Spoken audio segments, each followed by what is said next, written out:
A millionaire abandoned his wife for a younger woman, only to run into her 2 years later with 4 beautiful black children. The truth stunned him. She had become a foster mother to the children of his secret first marriage, making them his biological children he never knew existed. His abandoned wife had become mother to his forgotten family. Before we get into the story, comment below where in the world you are watching from today. The penthouse suite shimmered, a sterile oasis of polished chrome and muted grays.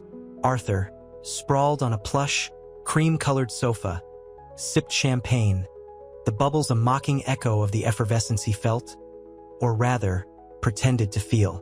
2 years. 2 years since he'd traded Eleanor's quiet strength for Sarah's dazzling, fleeting smiles. 2 years since he'd carved a gilded cage for himself, believing happiness lay in the accumulation of things, not the cultivation of relationships. A faint, unwelcome image flickered in his mind. Eleanor's eyes, the deep pools reflecting a strength he'd never truly understood. He dismissed it, swirling the champagne, the crystal glass cold against his fingertips. The city lights, a glittering tapestry below, couldn't quite mask the gnawing emptiness. He'd built a fortress around himself, brick by brick, with money and fleeting pleasures, yet it felt increasingly fragile. The champagne, once a symbol of celebration, now tasted like ash. Sarah, a vision in silk and diamonds, entered, her laughter light and brittle. "Darling, you're awfully quiet tonight. Something on your mind?" Her question, laced with concern, was as superficial as the smile that accompanied it. He forced a smile, a practiced mask of contentment. "Just tired, my love. Long day." He didn't mention the persistent ache in his chest, the unsettling feeling that something was terribly wrong, a disharmony he couldn't quite place. He couldn't admit the persistent ghosts of Eleanor's gaze.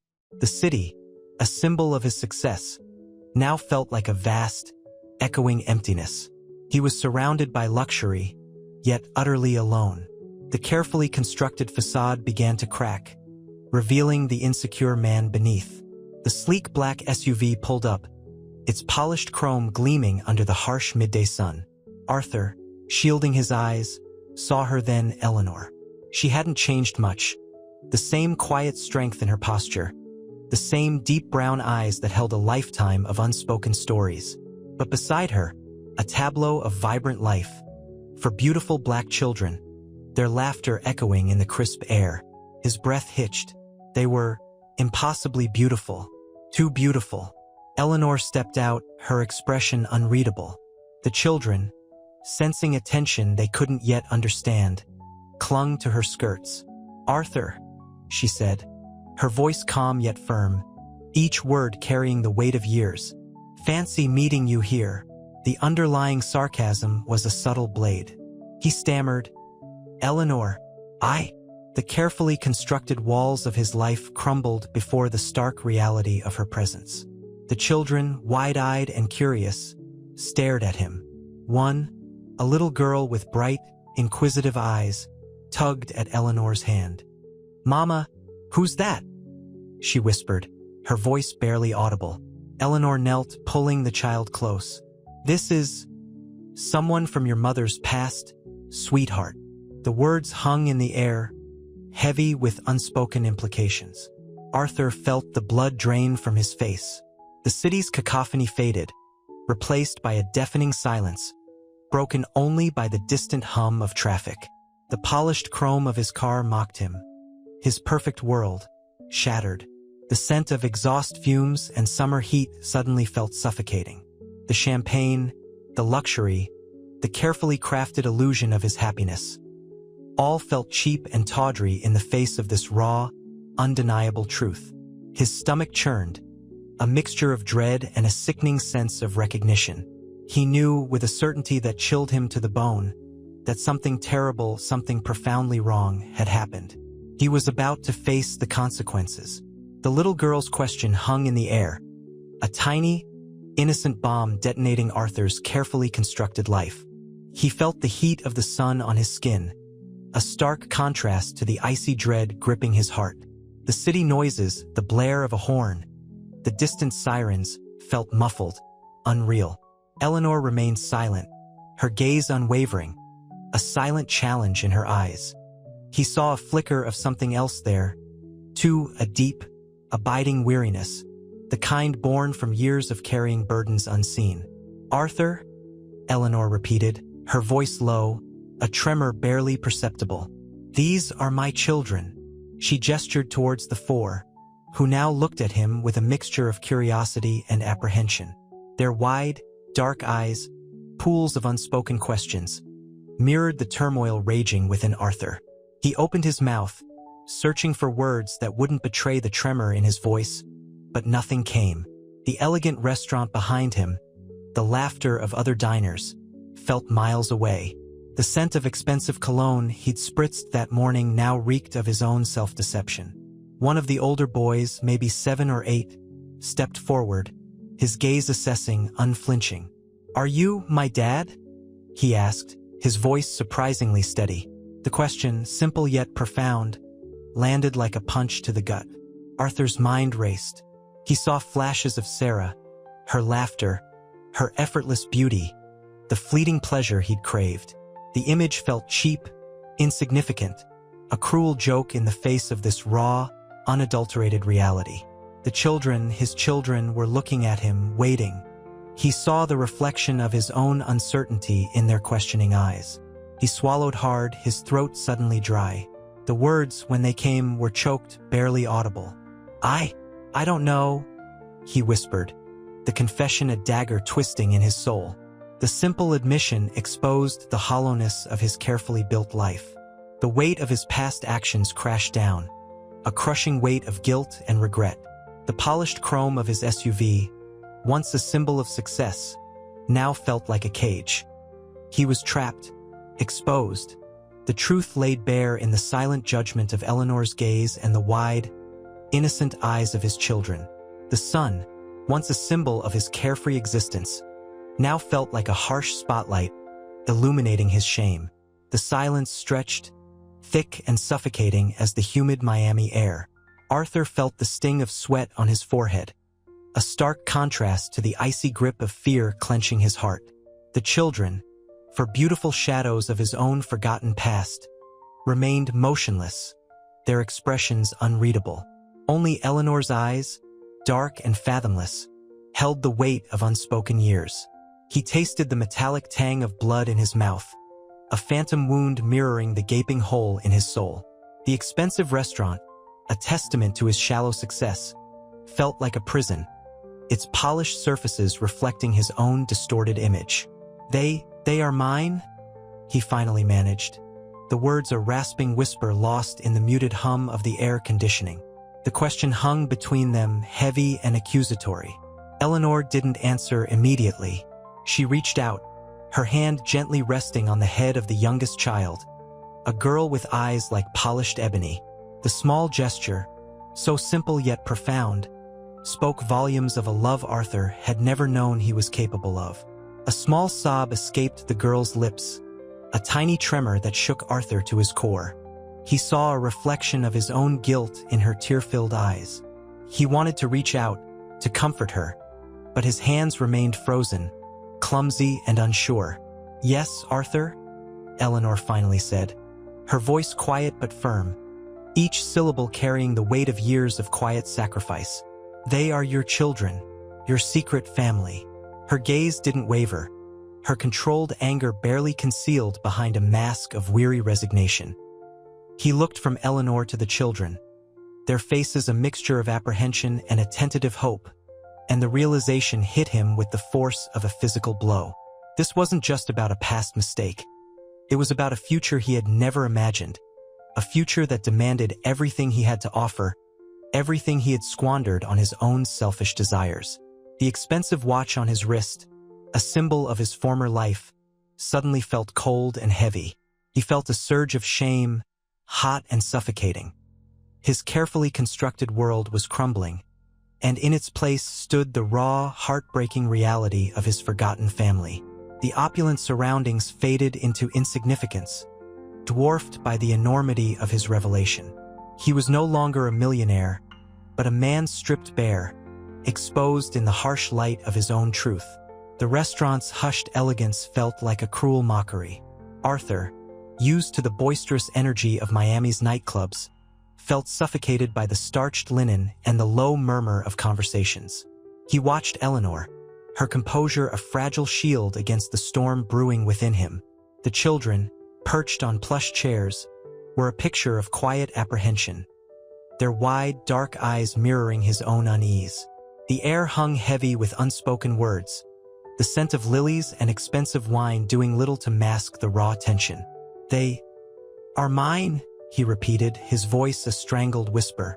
The question, though simple, felt monumental, the weight of it pressing down on him like a physical burden. Eleanor's gaze, unwavering, met his.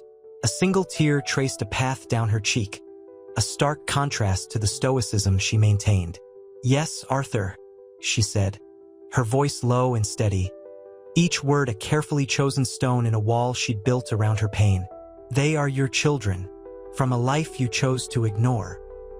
He saw the faintest tremor in her hand as she reached for the youngest girl, a delicate touch that spoke volumes of her quiet strength. The child snuggled closer, a small whimper escaping her lips. Arthur felt a pang of something akin to empathy, a foreign sensation in the landscape of his self-centered existence. The children's faces, once masked with apprehension, began to shift. A flicker of recognition sparked in the eyes of the eldest boy, a hesitant curiosity in his sister's gaze. The twins, clinging to each other, mirrored their parents' tension, their small bodies radiating a shared vulnerability. The opulent surroundings faded, replaced by the stark reality of his actions. His carefully constructed world was crumbling. He had traded a lifetime of love for fleeting pleasure, and now he saw the shattering consequences of his choices. The silence stretched, punctuated only by the soft clinking of cutlery from a nearby table, a cruel counterpoint to the tempest raging within him. He was not just a man who had abandoned his wife. He was a father who had abandoned his children, a truth that hit him with brutal force, leaving him breathless and exposed. The expensive watch on his wrist, a symbol of his former life, felt cold and heavy, a tangible weight of his guilt. The truth hung between them, stark and undeniable, a chasm of regret separating him from the family he had unknowingly created. The restaurant's hushed elegance felt like a suffocating cage. The scent of lilies, usually a symbol of luxury, now felt cloying, a bitter perfume masking the raw, painful truth hanging between them. Arthur watched Eleanor's hand, trembling slightly as she smoothed a stray curl from the youngest girl's forehead. The child's soft whimper echoed the turmoil in Arthur's own heart. I don't understand," he stammered, the words catching in his throat. The polished silverware, the crisp white tablecloth, everything felt alien, a stark contrast to the reality crashing down upon him. His carefully constructed world, built on fleeting pleasures and shallow triumphs, was dissolving before his eyes. Eleanor's gaze, though steady, held a well of unshed tears. "You abandoned me, Arthur," she said, her voice a low murmur barely audible above the soft clinking of cutlery. "You abandoned your family." The words hung in the air, sharp and precise. He saw a flicker of something in the eldest boy's eyes, defiance, perhaps, or maybe just a guarded curiosity. The twins, clinging to each other, mirrored their mother's controlled composure. Their small bodies, stiff with apprehension, seemed to bear the weight of the unspoken. "But I didn't know," he pleaded, the words feeling pathetic even to his own ears. The denial, a shield he'd erected around his comfortable life, began to crumble. The weight of his ignorance felt as crushing as the weight of his guilt. Eleanor met his gaze, her eyes mirroring the depth of his own self-loathing.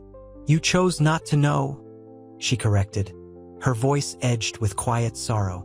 "You chose a life of ease, a life devoid of responsibility, and now you see the price." He looked at the children again, truly looked at them. Their dark eyes, pools of quiet apprehension, mirrored his own confusion, his own burgeoning fear. The opulent setting faded, replaced by a stark, brutal awareness of his past mistakes. His carefully curated life, built on a foundation of lies and self-deception, was beginning to collapse. The realization struck him with the force of a physical blow, leaving him breathless and exposed. The expensive watch on his wrist, a symbol of his former life, felt heavy, a cold, metallic weight of his guilt. The silence stretched, a chasm of regret separating him from the family he had unknowingly created. The future stretched before him, uncertain, terrifying, and yet undeniably filled with the potential for something profound. The silence stretched, thick and suffocating. Arthur felt the weight of Eleanor's gaze, a tangible pressure on his chest. The children, clustered near their mother, seemed to hold their breath, tiny figures caught in the crossfire of his guilt and her quiet fury. He saw a tear trace a path through the grime on the eldest boy's cheek, a silent testament to their shared predicament. The expensive restaurant, once a symbol of his success, felt like a gilded cage, its opulence mocking his inner turmoil. I want to understand, Arthur finally managed, his voice a barely audible whisper. The words felt inadequate, pathetic even against the enormity of his actions. He reached out a hand, then retracted it, unsure of how to bridge the chasm that separated him from them. Eleanor's expression didn't soften. "Understanding isn't enough, Arthur," she said, her voice low and steady, yet carrying the weight of years of unspoken pain. "You need to atone." The scent of lilies, once alluring, now felt suffocating, a bitter perfume clinging to the air, mirroring the bitterness in her tone. The youngest girl, sensing the tension, tugged at Eleanor's sleeve, her small hand a fragile anchor in the storm brewing around them. Eleanor gently stroked the child's hair, her touch both tender and resolute. The gesture, small yet powerful, spoke volumes about the strength she had cultivated over the past 2 years. A strength forged in the crucible of his abandonment, a strength he had never truly appreciated. Arthur watched them, a slow dawning understanding beginning to bloom in the wreckage of his shattered world. He saw not victims but survivors. He saw resilience, love, and a strength far exceeding his own. The weight of his past mistakes pressed upon him, heavy and undeniable. He saw not just the children, but also the years of sacrifice Eleanor had endured. His selfish choices had robbed them of a life they deserved. The glittering facade of his life cracked, revealing the hollow emptiness at its core. He looked at the children again, truly seeing them for the first time. Their dark eyes, once filled with apprehension, now held a flicker of something else, a tentative hope, perhaps, or maybe just the curiosity of a child encountering a stranger who might be their father. The realization struck him with the force of a physical blow. His carefully constructed life was crumbling, and in its place, a new reality was emerging, one filled with responsibility, regret, and the unexpected potential for love. The restaurant's hushed elegance felt like a cruel joke. Arthur, usually so comfortable in such settings, felt suffocated by the starched linen and the clinking silverware. Eleanor's controlled anger radiated from her like heat, a palpable force that pushed back against his desperate attempts at understanding. The children, silent witnesses, clung to their mother, their dark eyes wide and apprehensive.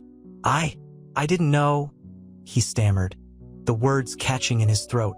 The scent of lilies from a nearby table, usually so pleasing, now felt cloying, a suffocating sweetness mirroring the bitter taste in his mouth. Eleanor's gaze, unwavering and intense, pierced through his carefully constructed facade. "Knowing is not the issue, Arthur. It's what you did know, and what you chose to ignore." Her voice, low and controlled, held a quiet power that silenced the surrounding diners. The children shifted, a barely perceptible movement, their small hands clutching each other. He saw the faint lines etched around her eyes, the subtle slump of her shoulders, the evidence of years of struggle etched into her very being. The elegant surroundings highlighted the stark contrast between her quiet strength and his own shallow existence.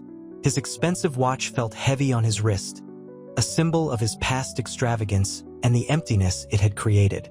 They're my children?" The question hung in the air, a fragile whisper lost in the cavernous space. Doubt warred with the dawning horror of realization. The children, he now saw, bore a striking resemblance to him, the shape of his jaw, the curve of their lips, the glint of mischief in their eyes. Eleanor nodded, her throat visibly working. A tear escaped, tracing a path down her cheek, a silent testament to years of silent suffering, born with an almost unbearable grace. Yes, Arthur, your children. The words hung in the air, heavy with unspoken accusations and the weight of shattered dreams. The silence that followed was deafening, broken only by the distant hum of conversation from other tables, a stark contrast to the emotional storm raging between them. The youngest girl, sensing the tension, reached out and grasped Eleanor's hand, her small fingers a symbol of unwavering loyalty and love. It was a touch that spoke volumes, a stark reminder of the family he had so carelessly discarded. The weight of his actions crashed down on him, a crushing burden of regret and the overwhelming realization that his life, his carefully constructed world, was irrevocably altered. The restaurant's hushed elegance felt like a gilded cage. Arthur, usually at ease in such surroundings, felt trapped. Eleanor's silence was a weapon, sharper than any accusation. He watched her, the faintest tremor in her hand as she held a napkin. The way her perfectly applied lipstick couldn't quite mask the weariness etched around her mouth. The children, for beautiful children, were a mirror reflecting his own shocked disbelief. He saw himself in their eyes, the same mischievous glint, the same stubborn set to their jaws. Are they truly mine? He whispered, the question escaping like a strangled breath. Eleanor's gaze was steady, unflinching. The scent of lilies, sharp and cloying, filled the air, a stark counterpoint to the bitter taste of his own betrayal. He saw the tears welling in her eyes, unshed, held back by a dam of iron control. The years of silent struggle, the sacrifices made, were written in the delicate lines etched around her eyes, the slight slump of her shoulders. His expensive watch, a symbol of his shallow life, felt suddenly heavy, a lead weight dragging him down. Yes, Arthur, she said, her voice low, each word carrying the weight of untold pain. Your children, for beautiful, black children you abandoned without a second thought. Her voice, though calm, vibrated with the force of a contained storm. The children, sensing the intensity of the moment, huddled closer to their mother, their small hands finding comfort in each other's grasp. The youngest, a girl with eyes like polished ebony, looked up at Arthur with a mixture of curiosity and apprehension. Her gaze, innocent and pure, pierced through his carefully constructed shell of denial. The weight of his actions crashed down on him, suffocating him. The carefully constructed facade of his perfect life crumbled. He looked at these children, his children, and saw not just his features, but a stark reminder of everything he had lost, everything he had thrown away. The opulent setting mocked him, a symbol of the superficiality he now despised. His life, once a glittering tapestry of success and pleasure, now felt like a grotesque parody of happiness, hollow and devoid of meaning. The silence stretched between them, thick and heavy, laden with unspoken words, unacknowledged guilt, and the haunting reality of his long-forgotten family. The lilies, their perfume cloying and almost suffocating, seemed to mock the sterile elegance of the restaurant. Arthur felt the polished mahogany table cold beneath his trembling hands. Eleanor's stillness was a physical presence, a wall of controlled fury. He watched her, the perfect composure a fragile mask barely concealing the storm within. He saw the exhaustion etched around her eyes, the faint tremor in her hand as she reached for her water glass. They look like me, he whispered, his voice a cracked echo in the hushed space. The words felt inadequate, pathetically insufficient to express the seismic shift occurring within him. Eleanor didn't answer immediately. She simply looked at him, her gaze unwavering, a silent judgment that cut deeper than any shouted accusation. He saw the years in her eyes, years of quiet strength, years of unspoken sacrifice, years of carrying a burden he'd never known existed. One of the children, A boy with eyes as dark and luminous as polished obsidian shifted slightly. He caught Arthur's gaze, a flicker of something, suspicion, curiosity, in his expression. The boy's gaze was unsettling, a mirror reflecting Arthur's own profound unease. The other children remained huddled close to their mother, their small hands intertwined, a silent testament to the bond they shared, a bond forged in hardship and resilience. The weight of his actions pressed down on him, a crushing weight of guilt and regret. The expensive suit he wore, the meticulously styled hair, suddenly felt like a costume, a grotesque parody of the man he had pretended to be. He'd built his life on a foundation of lies, and now the foundation was crumbling, leaving him exposed, vulnerable, and utterly alone. "They are your children, Arthur?" Eleanor finally said, her voice soft but firm, each syllable carrying the weight of her pain. "For beautiful children you never knew existed, children you abandoned." Without a thought, her voice was controlled, yet the tremor in her lower lip betrayed the deep reservoir of emotion she was holding at bay. The silence that followed was deafening, the only sound the faint clinking of silverware from a nearby table. The opulent surroundings felt alien, a harsh contrast to the raw emotion filling the space between them. He'd sought refuge in luxury, in superficial success, but it had offered no solace, no escape from the truth. The truth was stark, brutal, and undeniably his, and it had arrived not with a bang, but with the quiet, unwavering gaze of a woman he had wronged and 4 children he had never known. His life, as he knew it, was irrevocably changed. The restaurant's hushed elegance felt like a cruel joke. Crystal chandeliers cast a cold light on the polished mahogany, highlighting the tremor in Arthur's hand as he reached for his water. Eleanor's silence was a tangible thing, a wall built of years of quiet suffering. He saw the weariness etched into her face, the subtle way her hand tightened around her glass. They are mine?" he whispered, the question a fragile plea lost in the opulent silence. Eleanor's gaze held his, unwavering, a deep well of controlled anger and profound sadness. A single tear traced a path down her cheek, a stark contrast to the perfectly applied makeup. He watched, mesmerized, as she composed herself, her strength a silent accusation. One of the children, a girl with eyes like warm chocolate, shifted, her gaze meeting his. He saw a flicker of apprehension, but mostly curiosity. A fragile hope? It was a painful mirror reflecting his own internal turmoil. "Yes, Arthur," she said, her voice barely above a whisper, yet each word carried the weight of a lifetime of unspoken burdens.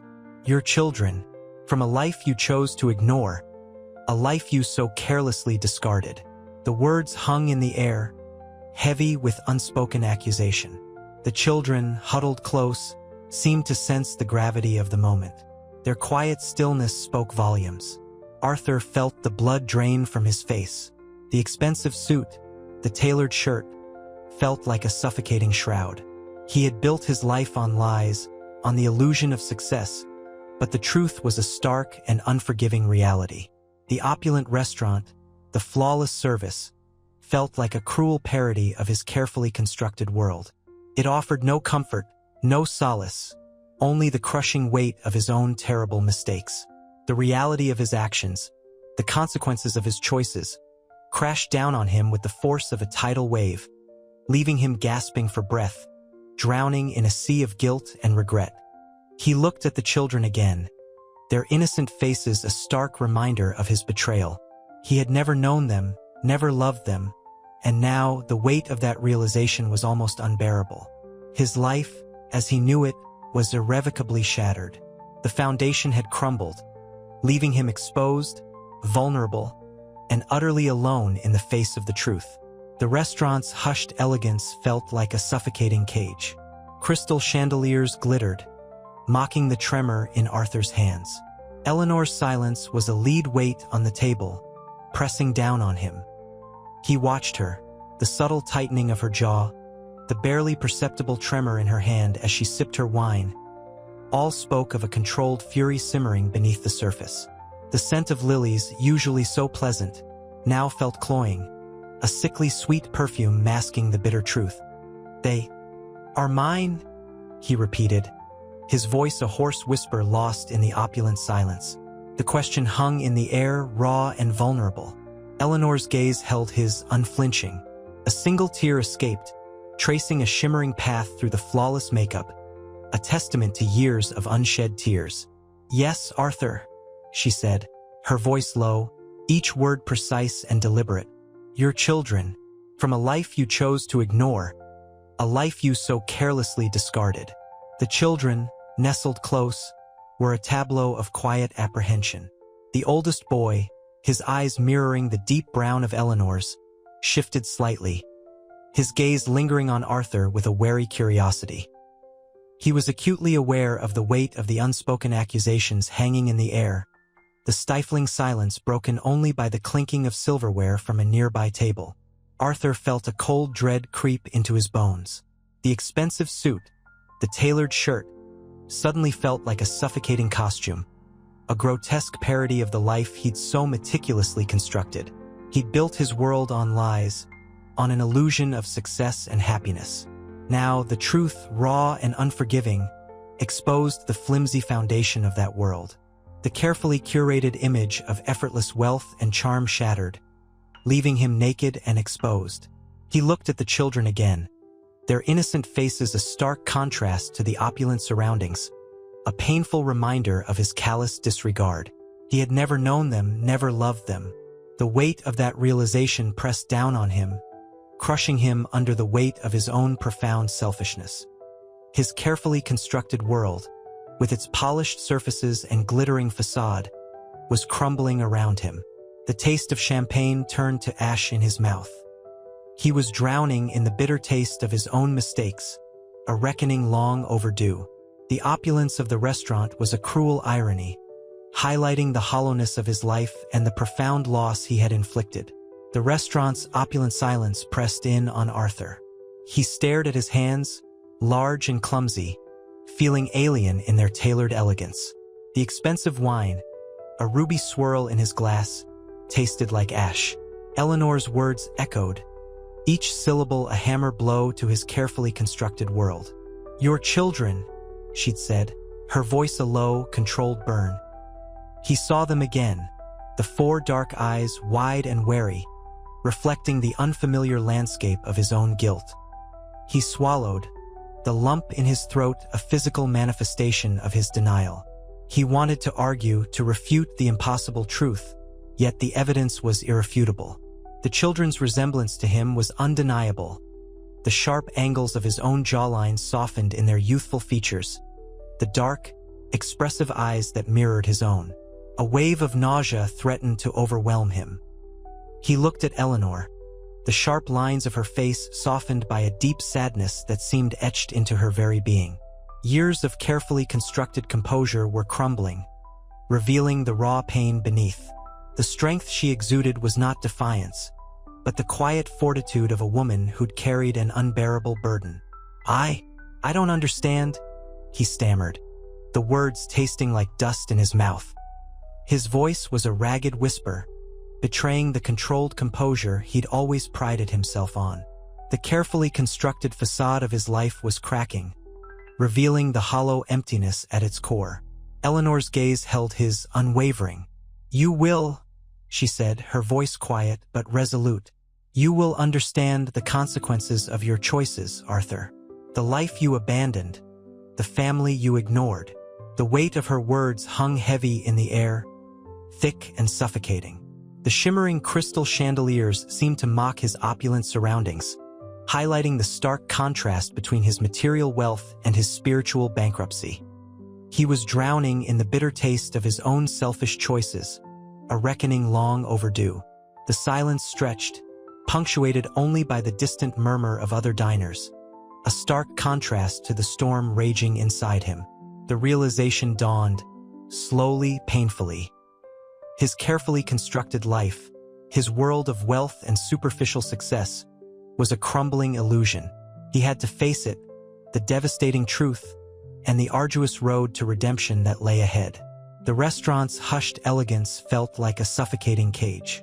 Arthur ran a hand through his hair, the expensive gel slick and unfamiliar against his skin.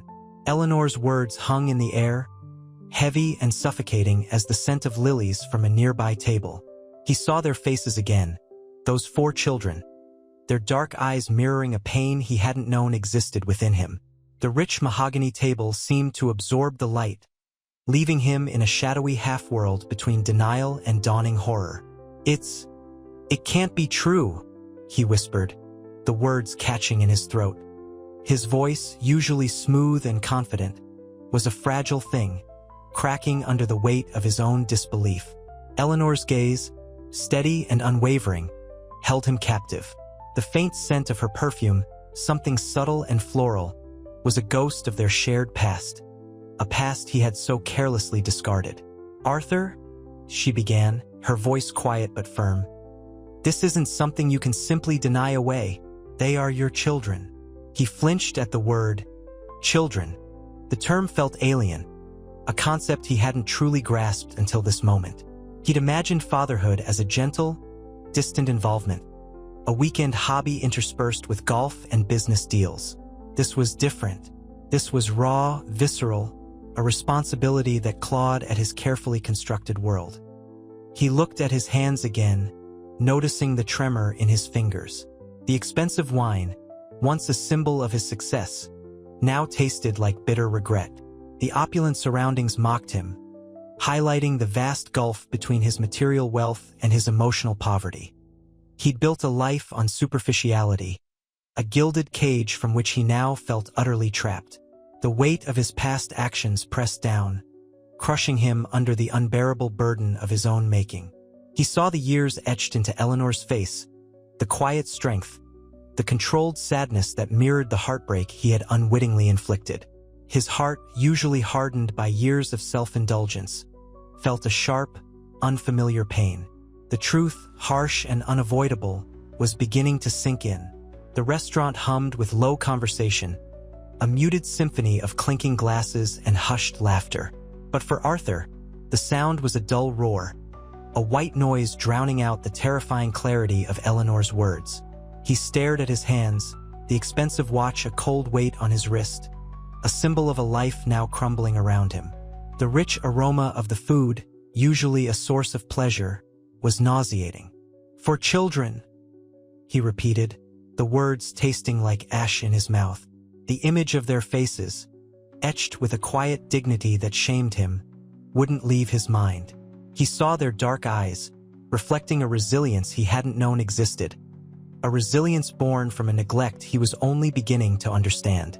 Eleanor's silence was heavy, pregnant with unspoken pain. He watched her hand, elegant even in its stillness, trace the rim of her wineglass. The gesture was small, almost imperceptible, but it spoke volumes of her contained grief. The years had etched lines around her eyes, a map of sorrow and quiet strength. He wanted to speak, to deny, to somehow unravel the truth that was tightening its grip around his chest. But the words caught in his throat, choked by a rising tide of guilt and disbelief. The world around him felt distorted, the fine crystal glasses blurring at the edges, the opulent decor mocking his sudden, overwhelming sense of inadequacy. "How?" he finally managed, his voice a strained whisper. The question hung in the air, unanswered, yet somehow answered in the quiet dignity of Eleanor's gaze. It was a look that spoke of forgiveness, but also of a profound, weary sadness. A sadness that reflected his own actions, a mirror he'd avoided for far too long. He saw her again, younger, vibrant, full of a love he had so carelessly discarded. The memory was a sharp pang, a contrast to the hollow ache now consuming him. He had traded her quiet strength for the fleeting allure of youth, the depth of her love for the superficiality of Sarah's smile. The exchange was monstrous in its imbalance, a fact now starkly clear. The weight of his choices pressed down, heavier than any burden he'd ever known. The wine, a symbol of his former life of careless indulgence, felt like poison. He longed to escape, to run from the truth that had shattered his meticulously crafted illusion of happiness. But escape was impossible.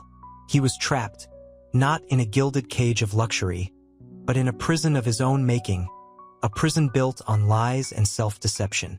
The key to freedom, he realized with a dawning horror, lay not in running, but in facing the devastating consequences of his past. The restaurant's hushed elegance mocked Arthur's inner turmoil. Crystal glasses shimmered, reflecting the stark lines etched around Eleanor's eyes, lines carved by years of unspoken pain, a silent testament to his betrayal. He watched her, mesmerized by the quiet strength radiating from her, a strength he'd once taken for granted.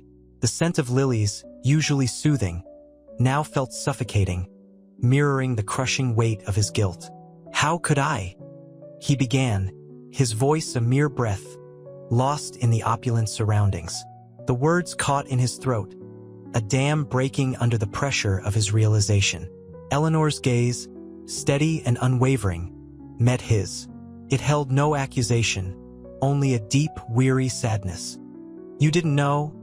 she said, her voice low and even, a stark contrast to the tempest raging within him. About us." The unspoken words hung heavy in the air, the secret life, the hidden children, the years of deception. He saw their faces again, the 4 beautiful children, their dark eyes mirroring a resilience he'd never appreciated, a resilience forged in the crucible of his abandonment. The weight of their existence, his existence, pressed down on him, a physical burden. He reached for his wine, the crimson liquid a mocking symbol of his past life of indulgence. He took a sip, the taste sharp, bitter, a far cry from the sweet nectar of his former self-deception. The image of Sarah, her youthful radiance, now seemed gaudy, a cheap imitation of the quiet dignity he saw in Eleanor. They look like me," he whispered, the admission a confession, a fragile bridge thrown across the chasm of his guilt. Eleanor nodded, a single tear tracing a path down her cheek. "They are your children, Arthur, your legacy." The simplicity of her words struck him with the force of a physical blow. His legacy, not mansions, not wealth, not the fleeting thrill of youthful infatuation, but 4 children he had never known. The realization was both terrifying and profoundly humbling. His carefully constructed world, the world he had built on lies and self-absorption, was crumbling around him, leaving behind a devastating emptiness he had never anticipated. The world tilted, the fine china felt unsteady, the comfortable silence of the restaurant transformed into a roaring chaos. His life, once so meticulously ordered, was now a landscape of shattered pieces. He was lost, adrift in a sea of his own making. The children, initially wary, eyed Arthur from behind Eleanor. Their dark eyes, pools of quiet observation, mirrored the apprehension in their mother's stance. The air in the brightly lit playroom crackled with unspoken anxieties. A half-finished Lego castle lay abandoned, a testament to the interrupted game. The scent of crayons and cinnamon hung heavy, a stark contrast to the expensive cologne Arthur still wore, a lingering reminder of his former life. He knelt, offering a tentative smile. "Hello," he murmured, his voice rough with disuse. The eldest girl, perhaps 8, stared at him, her lips pressed into a thin line. The youngest, barely 4, hid behind his sister's legs, clutching a worn teddy bear. "They're a little shy," Eleanor explained softly, her voice a gentle counterpoint to the tension in the room. Her touch on the youngest child was a silent reassurance, a subtle gesture that spoke volumes about her unwavering devotion. Arthur reached for a stray Lego brick, his fingers clumsy. This is quite a castle," he offered, his voice betraying his nervousness. He tried to make his tone light, but the tremor in his voice gave him away. The silence stretched, punctuated only by the soft ticking of a nearby clock. He felt a prickling sensation on his scalp, a mixture of self-consciousness and an unfamiliar longing. The boy, about 6, finally spoke, his words hesitant. Are you really our dad?" His voice was small, yet the question held a world of unspoken longing and uncertainty. The question hung in the air, heavy with years of unanswered questions and unfulfilled expectations. Arthur's throat tightened. He looked at Eleanor, seeking guidance, finding only a quiet encouragement in her steady gaze. He cleared his throat, the simple act a monumental effort. "Yes," he said, the word a profound revelation, even to him. "Yes, I am." He felt a strange mix of fear and exhilaration. The weight of his past mistakes felt monumental, yet the possibility of forging a future felt exhilarating. This was a beginning, a shaky first step on a long and uncertain road. He felt a tear trace a path down his cheek, a tear of profound regret and unexpected hope. The playroom, bathed in the afternoon sun, felt both vibrant and strangely stilted. Dust motes danced in the golden light, illuminating the meticulously arranged toys, a testament to Eleanor's quiet order. Arthur, acutely aware of his expensive suit amidst the crayon-stained carpet, felt a prickle of discomfort. He watched the children again, their faces a mixture of curiosity and wariness. The youngest, clutching his teddy bear, peeked from behind his sister. "They're adjusting," Eleanor said, her voice soft, a gentle buffer against the unspoken tension. She offered him a weak smile, a gesture that spoke volumes of her weariness. He nodded, unsure what else to say. The silence stretched, heavy with unspoken emotions. He reached for the abandoned Lego castle, his clumsy fingers fumbling with the bricks. "Impressive," he murmured, his voice a low rumble. The words felt inadequate, pathetic even in the face of this overwhelming reality. 8-year-old Maya finally spoke, her voice small but clear. You left Mommy." Her words were a simple statement, yet they carried the weight of years of hurt. The accusation hung in the air, sharp and precise. Arthur's throat tightened. He looked at Eleanor, searching her face for guidance, for forgiveness. He saw only a quiet strength, a resilience that both humbled and awed him. He felt the familiar sting of guilt, sharper now, amplified by the innocent eyes fixed on him. He knelt, his expensive trousers creasing on the carpet. "Yes," he said, his voice thick with emotion. "And I'm so sorry." The apology felt insufficient, a mere whisper against the roar of his past mistakes. He wanted to reach out, to touch them, to somehow bridge the chasm of years and broken promises. But he hesitated, unsure of how to approach these children who were both strangers and, terrifyingly, his own flesh and blood. The youngest, sensing his approach, whimpered and burrowed deeper into his sister's side. Arthur's heart ached. This was far more difficult than he could have ever imagined. The weight of his responsibility pressed down on him, a crushing burden he hadn't anticipated. The Lego brick felt insignificant in his hand, a small symbol of the monumental task ahead. He felt a surge of determination, a nascent hope flickering in the darkness of his remorse. This was his beginning. The scent of peanut butter and jelly clung to the air, a stark contrast to the expensive cologne Arthur usually wore. He sat awkwardly on a tiny, brightly colored chair, dwarfed by the oversized playroom. For pairs of eyes, watchful and wary, were fixed on him. He cleared his throat, the sound echoing in the sudden silence. 8-year-old Maya, her eyes the same startling brown as Eleanor's, remained stubbornly silent. 4-year-old Samuel, clutching a worn teddy bear, hid behind his older sister. "So," Arthur began, his voice hesitant, "how's school?" The question felt absurd, pathetically inadequate. He felt a blush creep up his neck. He shifted uncomfortably, the plush chair surprisingly firm. 10-year-old Chloe, however, spoke without hesitation. "It's fine," she said, her tone flat, her gaze unwavering. Her older brother, 12-year-old David, mirrored her expression, his arms crossed tightly across his chest. The silence returned, thick and suffocating. Arthur, accustomed to commanding boardrooms, felt utterly lost. He longed for the familiar comfort of his sleek penthouse, for the easy banter with Sarah, for anything but this raw, unfiltered reality. But the children's quiet disdain was a stark mirror reflecting his own past actions. Their silence was heavier than any accusation he'd anticipated. He tried again, reaching for a half-finished Lego castle.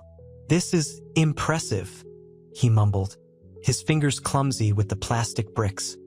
He saw a flicker of something, curiosity, in Samuel's eyes as the boy tentatively reached out a small hand towards the structure. Eleanor entered, carrying a tray of juice boxes. She placed it on the low table, her gaze meeting Arthur's. Her eyes, though tired, held a hint of something akin to hope. He couldn't be sure. The weight of his past mistakes still pressed heavily on him, a suffocating burden. He watched as she gently coaxed Samuel out from behind Chloe, her touch soft, reassuring. The youngest child finally let out a small, hesitant smile as his mother's hand rested on his back. It was a tiny crack in the wall of their carefully constructed defenses. A small, fragile beginning. But for Arthur, it felt like a lifeline. The afternoon sun slanted through the playroom window, illuminating dust motes dancing in the golden light. The air, thick with the scent of peanut butter and the faint, underlying sweetness of children's toys, felt strangely suffocating to Arthur. He watched Maya, her dark eyes mirroring the quiet intensity of her mother, meticulously arranging tiny plastic horses. He'd tried conversation, clumsy attempts at connection that met with guarded silence. He felt like an intruder in a world he'd never known existed, a world built on a foundation of his own callous disregard. They seem to like horses, he offered, his voice a low murmur barely audible above the quiet hum of the air conditioner. Maya didn't look up. They're beautiful, she finally said, her voice small but firm. Like their mother. The words, seemingly innocuous, struck Arthur like a blow.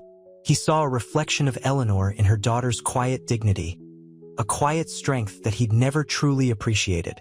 Samuel, still clutching his teddy bear, edged closer to the Lego castle. His fingers, tentative at first, began to carefully rearrange a fallen turret. Arthur watched, his heart clenching with a mixture of guilt and unexpected tenderness.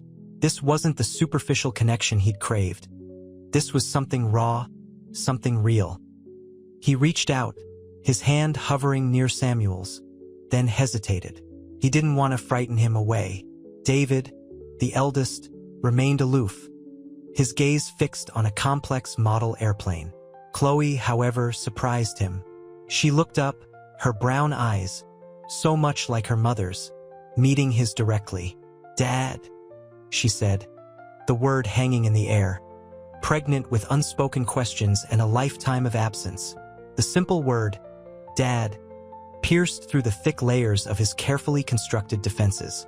It shattered the illusion of his self-made world, laying bare the emptiness he tried so desperately to fill with fleeting pleasures and superficial relationships. He felt a tear trace a path down his cheek, a silent acknowledgement of the monumental task ahead. He knew then, with a certainty that chilled him to the bone, that this was only the beginning of a long and difficult journey. But for the first time in a long time, the journey didn't feel unbearable. It felt necessary. The flickering gaslight cast long shadows across the worn photographs scattered on Eleanor's mahogany desk. Arthur, hesitant, picked one up, a younger Eleanor, radiant in a sun-drenched field, her laughter echoing silently across the years. He'd forgotten the sound of her laughter, forgotten the feel of her hand in his. "She was beautiful," he murmured, his voice raspy with unshed tears. Eleanor, seated by the window, her profile sharp against the twilight, didn't respond immediately. The only sound was the gentle ticking of an old grandfather clock. "She was," Eleanor finally said, her voice low, almost a whisper.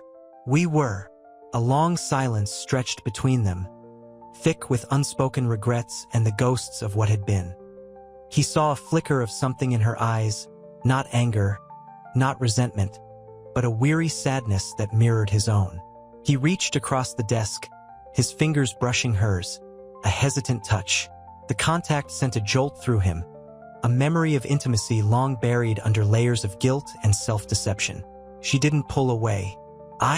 I didn't know," he began, the words catching in his throat. About them. "You chose not to know," Eleanor corrected gently, her gaze meeting his. "You built a wall, Arthur. A high wall, and you refused to see beyond it. The gentle correction carried the weight of years of quiet suffering, of a love betrayed and a life altered. He saw the depth of her pain, reflected in the lines etched around her eyes, the silver threads woven into her dark hair. It was a pain he had inflicted, and he felt the crushing weight of his responsibility. He looked down at the photograph again, the smiling face of a woman he had lost, not through death, but through his own careless choices. The image blurred, tears finally spilling over, hot and stinging on his cheeks. The silence between them was no longer a chasm, but a shared space of profound sorrow and a fragile hope for something new. The scent of wood smoke and roasting chicken hung heavy in the air as Arthur awkwardly knelt beside 4-year-old Elijah, attempting to build a wobbly tower of blocks. Elijah, eyes wary, watched him with a quiet intensity that mirrored Eleanor's own controlled patience. Arthur's clumsy fingers fumbled, the blocks toppling in a chaotic cascade. Elijah let out a small, almost inaudible sigh. "Sorry," Arthur mumbled, his cheeks burning. "I'm not very good at this." Elijah, surprisingly, didn't scoff. Instead, he pointed a tiny finger at a specific block, a bright red one. "That one goes there," he instructed, his voice surprisingly firm for his age. Arthur followed his instructions, a slow smile spreading across his face as the tower, painstakingly, began to rise. He saw a flicker of something akin to approval in Elijah's eyes, a tiny crack in the wall of distrust. The warm evening light cast long shadows across the sunroom, illuminating dust motes dancing in the golden rays. A flashback pierced through the present. A younger Arthur, laughing carelessly with Eleanor on a sun-drenched beach, their hands intertwined, their future seemingly boundless. The memory was sharp, the contrast with his current awkwardness stark and painful. He traded the carefree laughter for a gnawing emptiness, a void he desperately tried to fill with the love of 4 children he hadn't even known existed. The image faded as Eleanor entered the room, her footsteps quiet and graceful on the wooden floor. The aroma of her lavender perfume swirled around him, a scent that suddenly evoked a wave of both guilt and longing. She smiled faintly at the sight of him and Elijah, a small, almost imperceptible softening in her eyes. "Making progress?"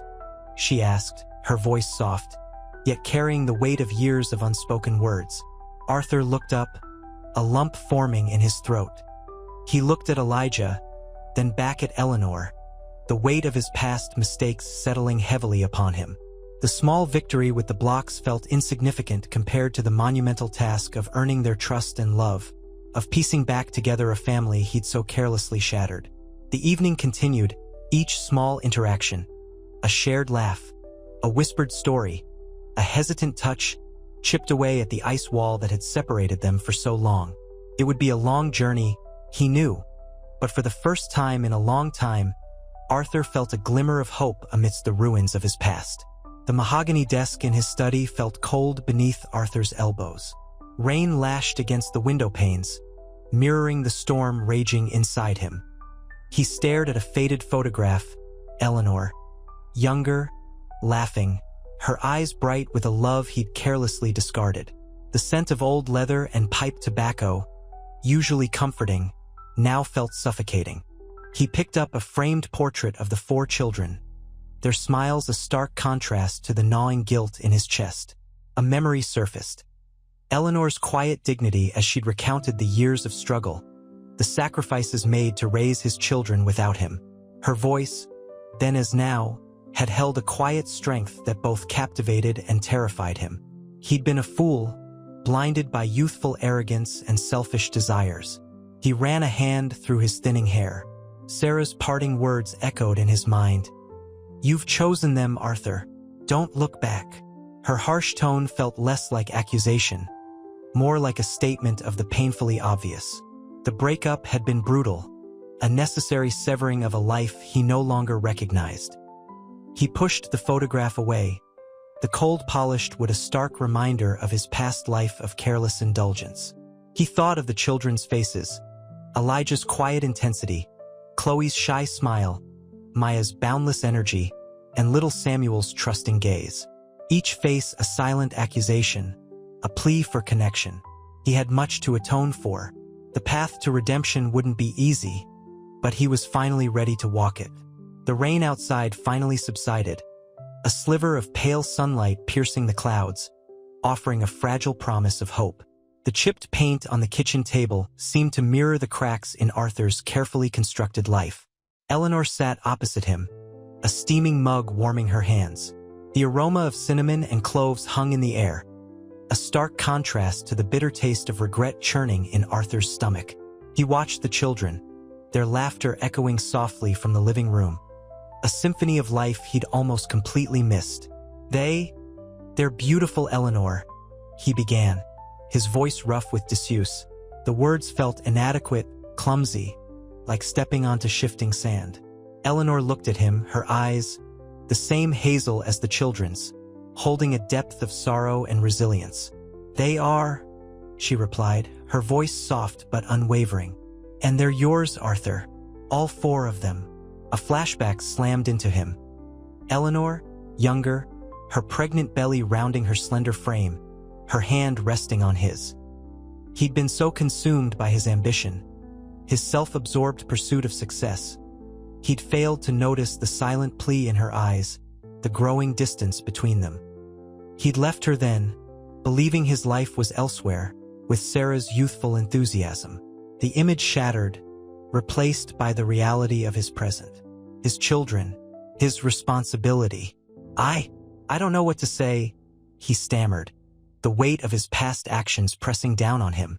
He thought of Sarah, her elegant clothes, her effortless charm, now a mere ghost of a past life. The memory felt both distant and agonizingly close. Eleanor's gaze softened slightly. You don't have to say anything right now, she said, her voice gentle yet firm. But you need to be here. For them. For all of us. The unspoken words hung heavy in the air. For yourself. For the chance to redeem yourself. He reached out, his hand hovering over one of the children's drawings, a vibrant, chaotic explosion of colors that somehow reflected the turmoil within him. It was Elijah's work, fierce dragons and heroic knights battling across the page. The child's unbridled imagination was a stark counterpoint to Arthur's own carefully constructed, yet ultimately hollow, existence. He felt a glimmer of hope, a fragile seed of redemption taking root in the barren landscape of his guilt. The path ahead was long, arduous, and filled with uncertainty, but he knew, with a newfound clarity, that it was a journey he must undertake. The opulent penthouse, once a symbol of Arthur's carefree life with Sarah, now felt suffocating. He paced, the polished marble floor cold beneath his bare feet. Sarah's silk scarves, carelessly draped over a chair, mocked him with their vibrant colors, a stark contrast to the muted grays of his current emotional landscape. He picked up a framed photograph. Sarah, laughing, her arm around him. The memory felt like a phantom limb, a painful reminder of what he'd lost and, more significantly, what he'd thrown away. He poured himself a whiskey, the amber liquid swirling like his conflicted thoughts.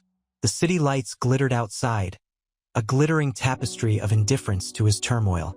He needed to talk to Sarah, to end it. The thought felt like a physical blow, yet the alternative, continuing the charade, was unbearable. He found her on the balcony, gazing at the cityscape. The night air, crisp and cool, did little to soothe the burning anxiety in his chest. He cleared his throat, the sound loud in the sudden silence. Sarah, he began, his voice hoarse.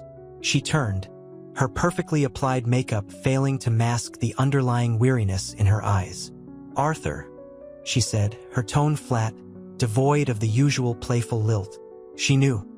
He could see it in the subtle tightening of her jaw, the way her eyes flickered away from his. There's something I need to tell you, he stammered, the words catching in his throat. He explained everything, the encounter with Eleanor, the children, the crushing weight of his revelation.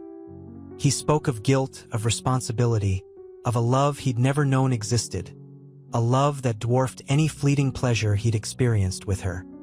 He watched as the color drained from Sarah's face, leaving her looking pale and fragile. Tears welled in her eyes, But she didn't cry. She simply stared at him, her expression a mixture of hurt, betrayal, and a chilling understanding. The silence stretched, thick and heavy with unspoken accusations and the wreckage of a shattered dream. "So," she finally said, her voice barely a whisper, "this is it then? It's over." There was no anger, no histrionics, just a quiet acceptance of a harsh reality, leaving Arthur with a hollow ache in his chest. He nodded, unable to speak past the lump in his throat. The city lights, once alluring, now felt like distant stars, cold and uncaring. He traded a glittering illusion for a painful truth, and as he watched Sarah walk away, leaving him alone in the opulent emptiness, he knew that the path ahead would be long and arduous. But this time it was a path he would walk alone, facing the consequences of his actions, one step at a time. The penthouse felt colder now, stripped bare of Sarah's vibrant presence.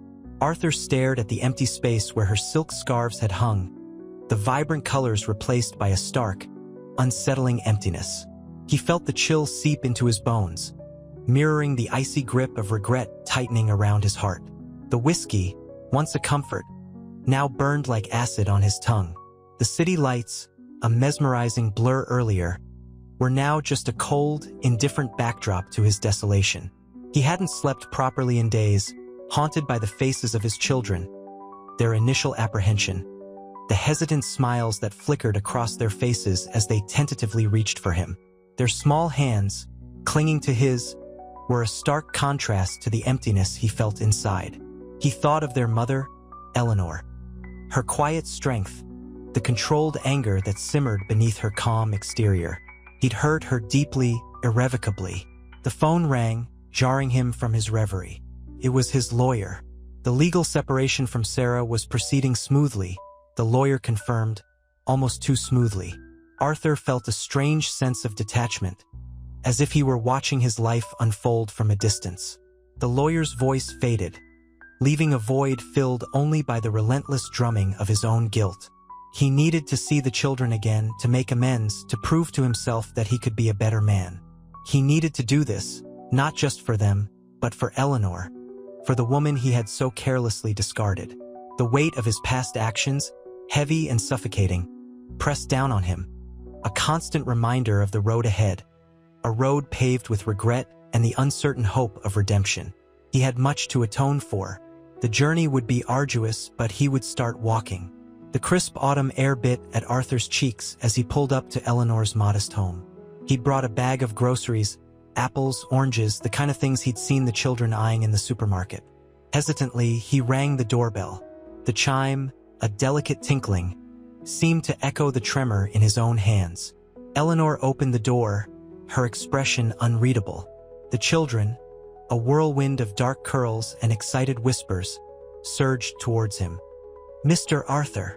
6-year-old Maya, the youngest, threw her arms around his legs, her small body trembling slightly. The others cautiously followed suit. He knelt, surprised by the unexpected warmth of their embrace, a stark contrast to the icy chill he'd felt in his penthouse. "Hello, my dears," he murmured, his voice thick with emotion. He awkwardly ruffled their hair, feeling a strange mix of joy and overwhelming guilt. He looked up at Eleanor, her eyes filled with a quiet complexity. "They've been asking about you," Eleanor said, her tone neither welcoming nor hostile, simply stating a fact. He noticed the faintest dusting of freckles across her nose, a detail he'd forgotten, a detail that tugged at a memory of sun-drenched days and shared laughter. He spent the afternoon playing board games, his clumsy attempts at building a Lego castle eliciting peals of laughter. He felt a surprising ease with them, a connection that transcended his past mistakes. Yet, a shadow lingered, the knowledge that this joy, this fragile connection, was built on the foundation of his past failures. As dusk painted the sky in hues of orange and purple, he knew he had to talk to Eleanor. Alone. The children, exhausted from their day, were already asleep. The silence between them was heavier than any words. The scent of wood smoke from the fireplace was the only sound. The air hung thick with unspoken emotions. He couldn't undo his past, but he could try to atone. He looked at Eleanor, waiting, hoping for a chance to begin. The conversation with Sarah was brutal. The penthouse, usually a sanctuary of opulent comfort, felt like a tomb.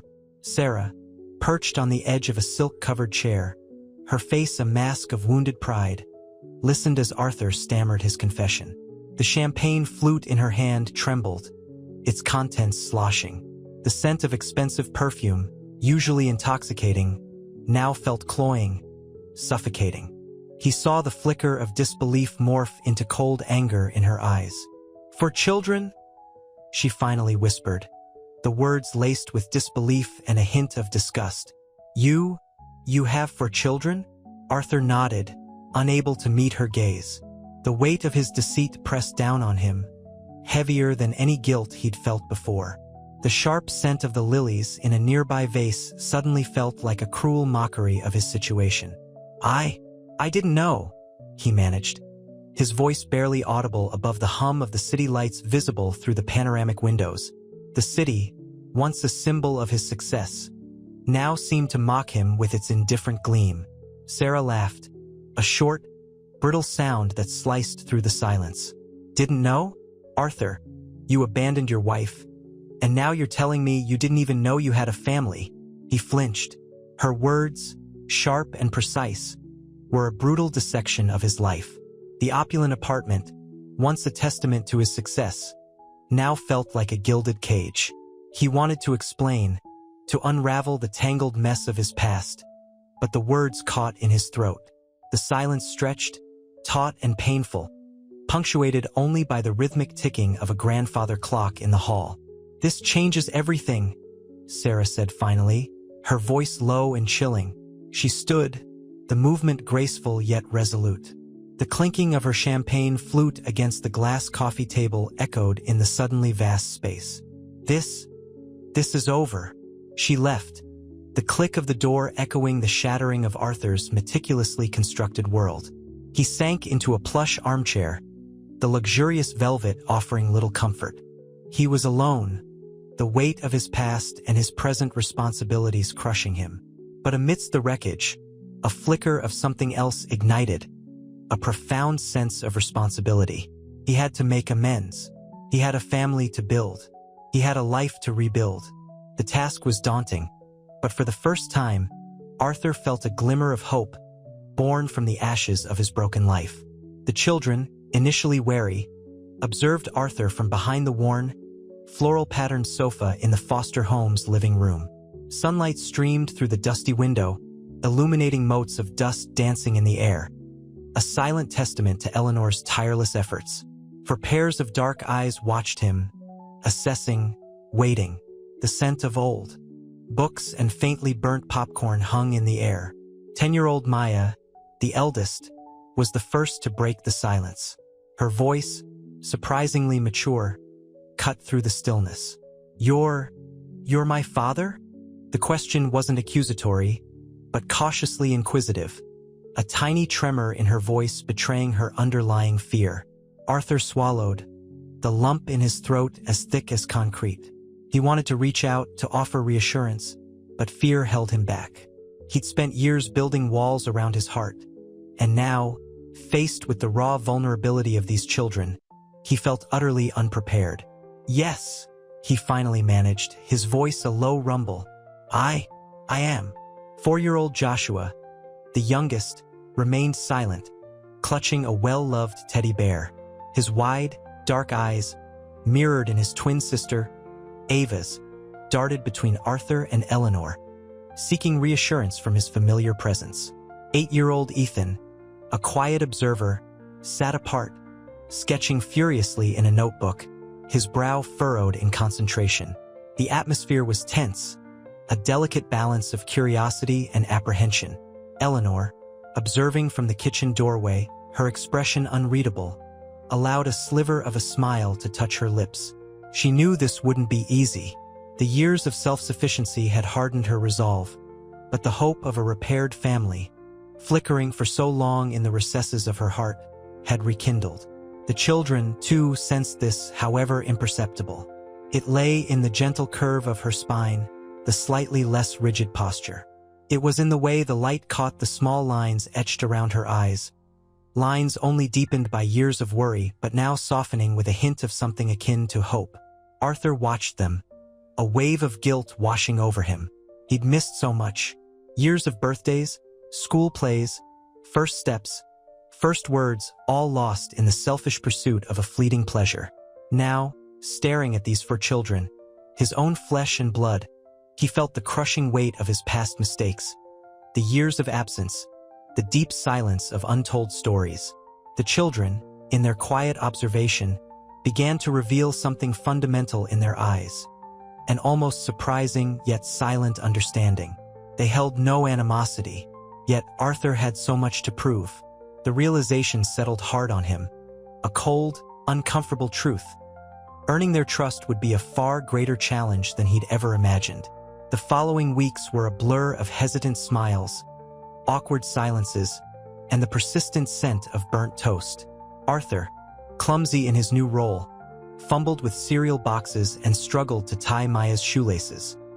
His expensive suits felt out of place amidst the worn furniture and the chaotic energy of four children.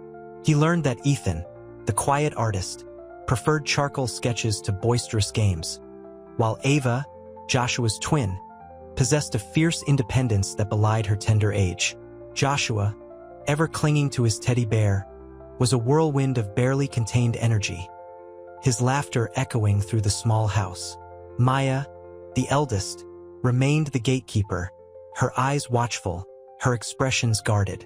One evening, after a particularly disastrous attempt at making pancakes, resulting in a sticky, burnt mess, Arthur found himself sitting on the floor, surrounded by the children. Joshua, exhausted from a day of relentless play, had fallen asleep nestled against his leg. Ethan, surprisingly, offered him a charcoal sketch, a surprisingly accurate portrait of Arthur, his brow furrowed in concentration. Ava, surprisingly gentle, brushed a stray lock of hair from Joshua's forehead. Only Maya remained aloof, her eyes fixed on the flickering television screen. He's a good drawer," Arthur murmured, his voice thick with emotion. He looked at the sketch, a lump forming in his throat. It wasn't just a likeness. It was a glimpse into the child's heart, a fragile offering of acceptance. Maya finally turned, her gaze meeting his. "He always draws," she said, her voice low, even when things were hard." The unspoken words hung heavy in the air, a testament to Eleanor's quiet strength, her unwavering presence during their darkest hours. The weight of her sacrifice pressed down on Arthur, crushing the remnants of his former self-assuredness. He reached out, his hand trembling slightly, and gently touched Maya's arm. "I'm sorry," he whispered, the words inadequate, pathetic in the face of years of neglect. "I missed so much." A flicker of something akin to understanding, a tiny crack in her hardened exterior, passed across Maya's face. It wasn't forgiveness, not yet, but a subtle shift, a tentative bridge built across the chasm of his absence. In that shared moment, amidst the quiet hum of the television and the soft breathing of a sleeping child, Arthur felt the first tentative tendrils of hope begin to bloom in the barren landscape of his heart. The road ahead remained long and arduous, but for the first time, he dared to believe he could walk it. The following days were a slow, painstaking unraveling of Arthur's carefully constructed life. Sarah's departure, though expected, left a hollow ache. He found himself drawn to the small, cluttered kitchen, the air thick with the scent of frying onions and simmering stew, a stark contrast to the sterile minimalism of his penthouse apartment. He watched Eleanor, her movements fluid and efficient, a silent symphony of domesticity. He saw the love in her eyes as she tucked the children into bed, a love so profound it ached in his chest. One evening, while helping Ethan with his homework, a surprisingly complex calculus problem, Arthur felt a flicker of connection. Ethan, initially resistant, eventually relaxed, his brow furrowed in concentration, a mirror image of Arthur's own struggle to understand the complexities of his newfound family. I didn't know you could do this," Arthur stammered, genuinely impressed. Ethan shrugged, a small, almost shy smile playing on his lips. Ms. Eleanor taught me. The words hung in the air, a silent testament to Eleanor's unwavering dedication. A wave of guilt washed over Arthur, the weight of his absence pressing down on him.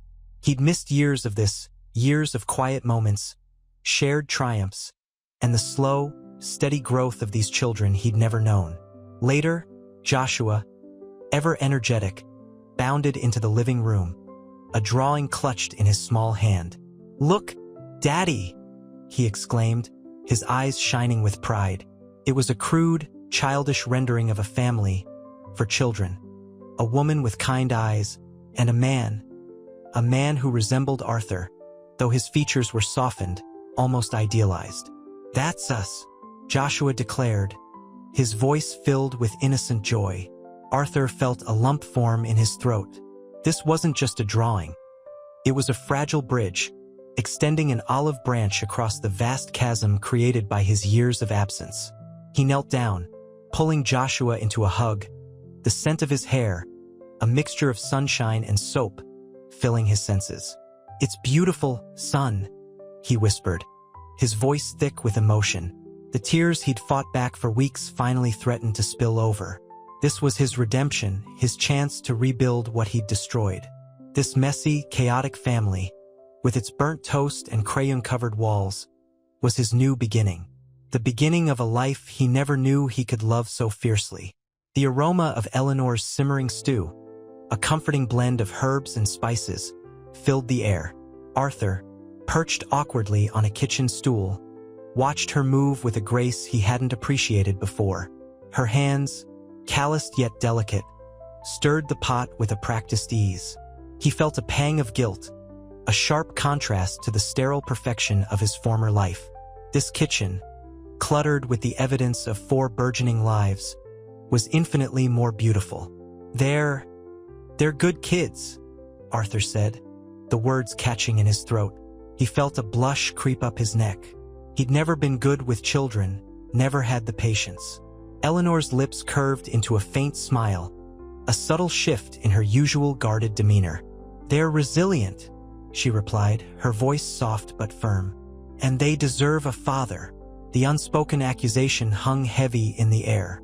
Later, tucked into a worn armchair, Arthur watched Joshua meticulously construct a Lego castle. The boy's concentration was intense, his brow furrowed in concentration. A wave of paternal protectiveness washed over Arthur. He'd never felt this connection before. He cleared his throat. "Need any help, champ?" Joshua looked up, his eyes wary. "No, thanks." Arthur didn't push it. He simply watched, silently observing the meticulous construction, the careful placement of each brick. It mirrored his own careful, tentative steps towards reclaiming his life. The clicking of the Lego bricks provided a quiet soundtrack to his silent reflection. The following days saw more of these small, tentative interactions. He helped Olivia with her homework, his fingers clumsy as he guided her hand across the page. He listened patiently as Ethan recounted a soccer game, his voice tinged with youthful enthusiasm. He even managed a clumsy attempt at braiding Chloe's hair, eliciting a shy giggle from the usually reserved girl. Each small interaction chipped away at the wall he'd built around his heart, revealing a wellspring of paternal affection he never knew existed. The sterile emptiness of his penthouse apartment felt a million miles away. This chaotic, loving home was his new reality, and it felt right. The afternoon sun slanted through the kitchen window, painting dust motes dancing in the air. Joshua, his brow furrowed in concentration, meticulously assembled a complex Lego spaceship. Arthur, perched on a nearby stool, watched, a quiet smile playing on his lips. The scent of Eleanor's baking bread, warm, yeasty, comforting, filled the air. He'd never known such simple pleasures could hold such profound joy. "Need a hand, Captain?"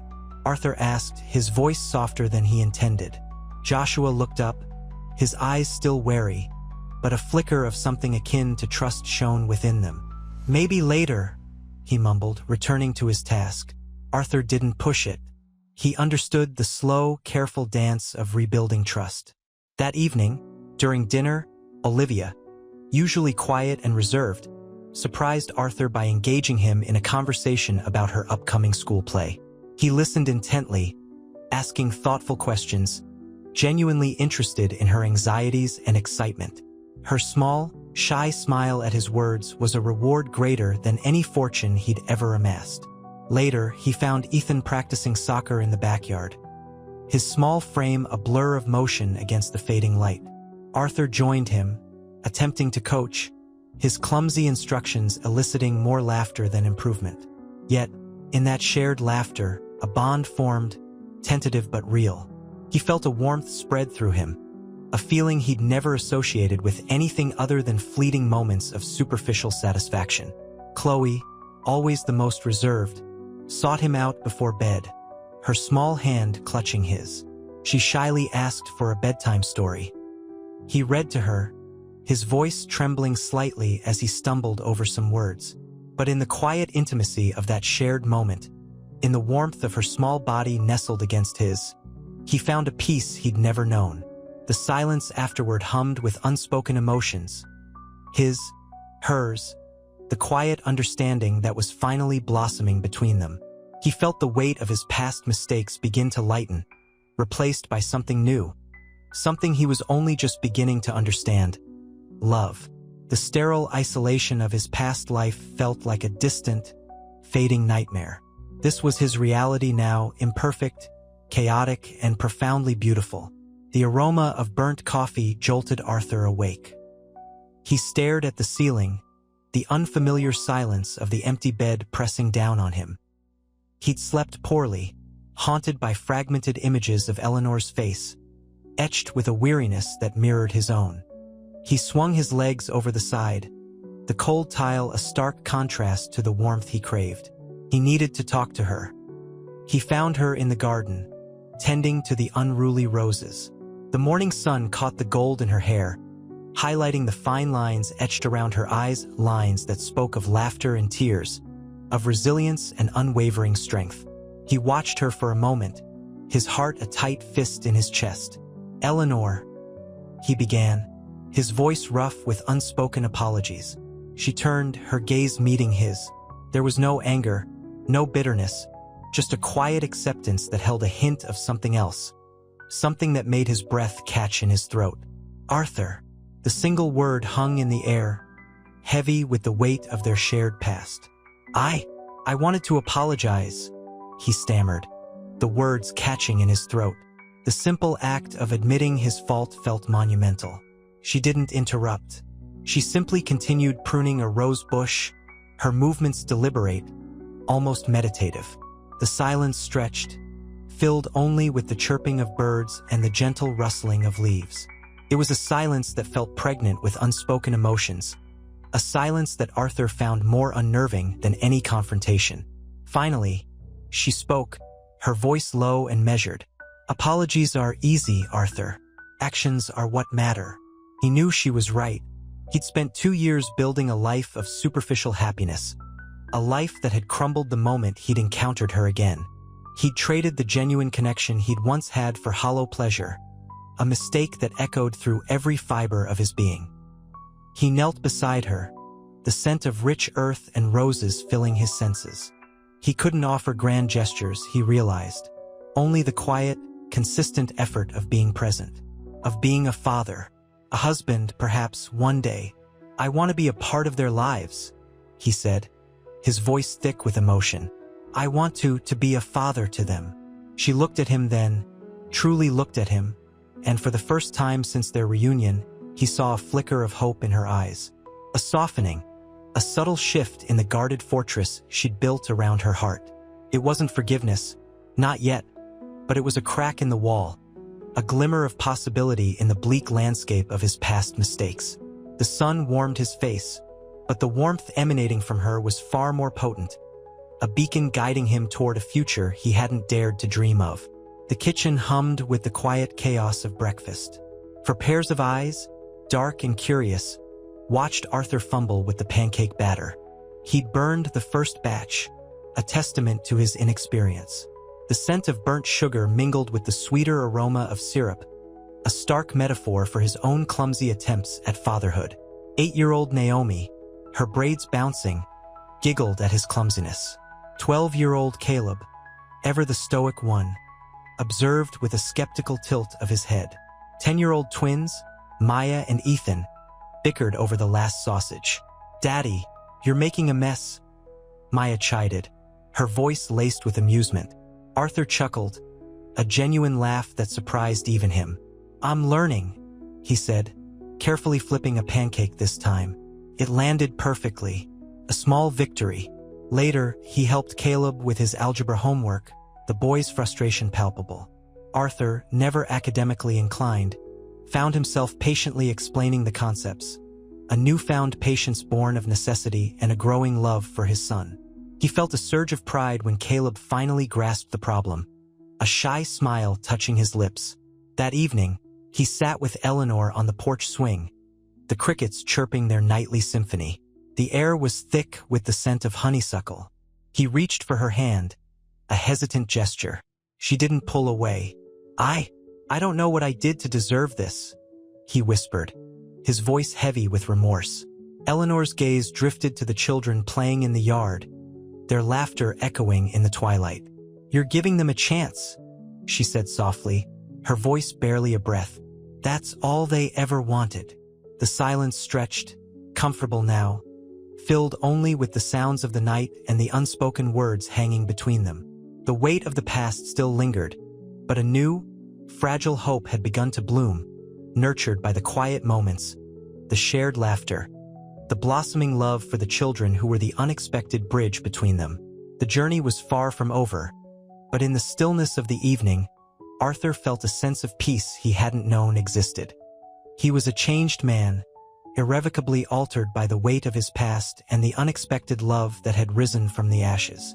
The worn wooden swing set creaked a familiar rhythm as Arthur watched Maya meticulously braid Ethan's hair. The late afternoon sun cast long shadows across the yard, painting the scene in hues of gold and amber. The air, thick with the scent of freshly cut grass, carried the faint sounds of children's laughter. He felt a pang of something akin to joy, a sharp contrast to the emptiness that had haunted him for so long. "Daddy, can you tie this?" Maya asked, her voice sweet and surprisingly trusting. Arthur, his heart swelling with a mixture of pride and inadequacy, carefully tied the braid, his fingers clumsy but gentle. He hadn't known how much he'd missed these small moments, these intimate connections. Later, during dinner, Caleb, usually reserved, engaged Arthur in a conversation about his upcoming basketball tryouts. Arthur listened intently, offering advice born not from expertise, but from a newfound empathy. He saw in Caleb's nervous energy a reflection of his own past anxieties, the pressure he'd put on himself to succeed. He saw a vulnerability he hadn't allowed himself to show. "You'll do great, son," Arthur said, his voice rough with emotion. Caleb, surprised by the genuine warmth in his father's eyes, simply nodded, a small smile playing on his lips. The silence that followed wasn't awkward. It was filled with a shared understanding, a connection forged in the crucible of belated fatherhood. Even Naomi, usually a whirlwind of energy, sat quietly, her dark eyes reflecting the firelight dancing on the walls. As the evening deepened, Arthur found himself alone on the porch, the night air cool against his skin. He watched Eleanor tending the garden, her movements graceful and purposeful. The quiet strength he'd always admired, but never truly understood, now resonated with a deeper meaning. He understood the depth of the sacrifice she'd made, her quiet endurance. It was a strength that surpassed his wildest comprehension. The weight of his past transgressions pressed upon him, a heavy burden, but it no longer felt insurmountable. He had a chance to build something real, something meaningful, something he'd almost thrown away, and he wouldn't let it slip through his fingers again. The aroma of freshly baked cookies filled the kitchen, a sweet counterpoint to the tension simmering between Arthur and his daughter, Naomi. He'd volunteered to help with her science project, a volcano model that was proving more challenging than anticipated. Bits of baking soda and vinegar splattered across the counter, mirroring the scattered state of his own emotions. "Dad, Naomi said, her voice tight with frustration. It's not working. Arthur knelt beside her, his large hands carefully guiding hers. He saw the familiar flicker of defiance in her eyes, a reflection of his own stubbornness. He'd spent years building walls, but here, surrounded by the fragrant chaos of baking and science experiments, those walls felt brittle and flimsy. Let's try this again, he said, his voice softer than he intended. Sometimes, the best experiments require a little patience and a few adjustments. He smiled, a genuine smile that reached his eyes, surprising them both. He helped her measure the ingredients precisely, explaining the chemical reaction in simple terms. The volcano, initially a symbol of their struggle, slowly transformed into a shared endeavor. As the baking soda and vinegar reacted with a satisfying fizz, Naomi's frown softened into a hesitant smile. It was a small victory, but for Arthur it felt monumental. Later, as he helped clear the kitchen, Eleanor entered, wiping her hands on a tea towel. She watched them, a quiet observation in her eyes. The unspoken questions hung in the air, thick and heavy as the scent of vanilla. He's actually trying, she murmured to herself, more to the cookies than to him. Arthur caught the comment, a blush warming his cheeks. He knew the apology he owed her was far greater than words, but the shared quiet in the kitchen, the warmth of the evening, offered a fragile beginning. He felt a glimmer of hope, a tiny seed of possibility pushing through the hardened soil of his past mistakes. The road ahead remained long, but for the first time, he wasn't alone on the journey. The following Saturday, Arthur found himself at a bustling soccer field, the scent of freshly cut grass mingling with the excited shouts of children. He'd volunteered to coach his son, David's, team, a decision born of equal parts guilt and a desperate need to connect. David, initially sullen and withdrawn, surprised Arthur by scoring a goal. The soft rhythm of her breathing, a constant reminder of the precious gift of his family, a gift he'd almost lost forever. He wasn't sure he deserved their forgiveness, but their love, their acceptance, was a miracle he wouldn't ever take for granted. The road to redemption was long, but with each small step, with every shared laugh and whispered goodnight, he felt himself moving closer to the man he was always meant to be. The scent of wood smoke and roasting marshmallows hung heavy in the crisp night air. Around the crackling bonfire, Arthur watched his children, their faces illuminated by the dancing flames. David, usually reserved, laughed, a genuine sound that tugged at Arthur's heart. He'd never seen his eldest son so relaxed, so carefree. "This is nice," Eleanor murmured, her voice barely audible above the crackling fire. She sat beside him, a comfortable silence settling between them, a stark contrast to the turbulent silences of their past. He nodded, unable to find the words. He glanced at her, the firelight catching the silver threads in her dark hair, highlighting the faint lines around her eyes, lines etched by years of worry, years of carrying a burden he'd only just begun to understand. He'd spent years chasing a shallow happiness, a fleeting pleasure, and it had left him empty. Now, in the flickering light of this bonfire, surrounded by his children and the woman he'd wronged, he felt a profound sense of peace he'd never known before. "I never knew," he started, then hesitated, unsure how to articulate the vastness of his regret. Eleanor smiled, a small, sad smile. "It doesn't matter now, Arthur," she said softly, her gaze steady on the flames. "What matters is that you're here." The simplicity of her words held a depth of forgiveness that humbled him. The children, oblivious to the unspoken emotions swirling between their parents, continued their playful banter, their laughter a comforting symphony in the quiet night. Arthur watched them, a warmth spreading through him, a feeling of belonging he'd never thought possible. He reached for Eleanor's hand, his fingers interlacing with hers, a silent promise woven between them.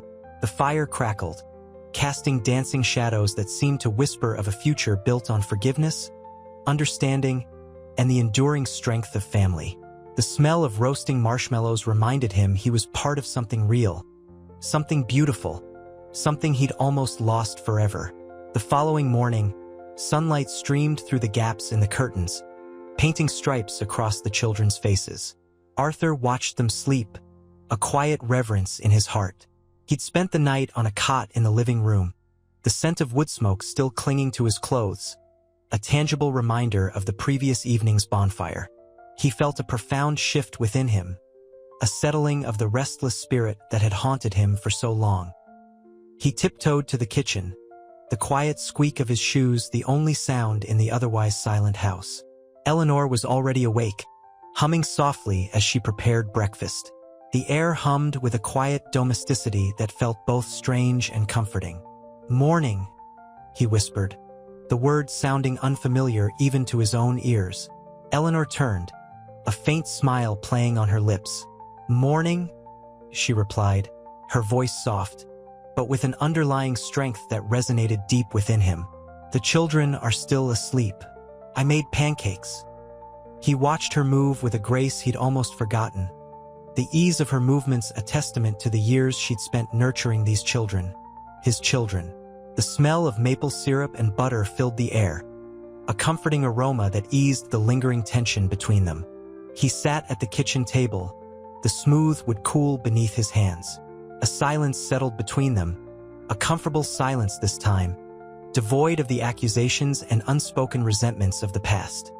He felt a sudden urge to speak, to apologize, to express the overwhelming gratitude he felt for her quiet strength, her unwavering love.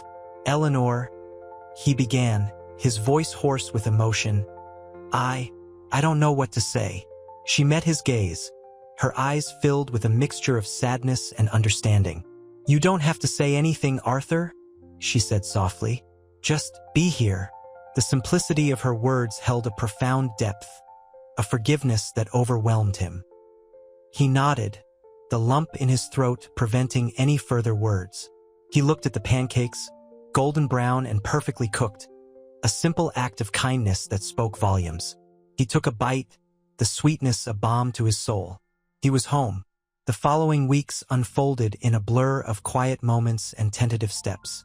Arthur, clumsy in his newfound role, learned to braid hair, soothe scraped knees, and decipher the nuances of teenage angst. He helped with homework, the scent of old books and pencils mingling with the aroma of freshly baked cookies Eleanor often left on the counter. Evenings were spent around a crackling fireplace, the flames casting dancing shadows on the children's faces as they recounted their day, their voices blending with the crackling wood and the soft hum of Eleanor's voice reading aloud. He observed the easy way she interacted with them, the effortless love she radiated.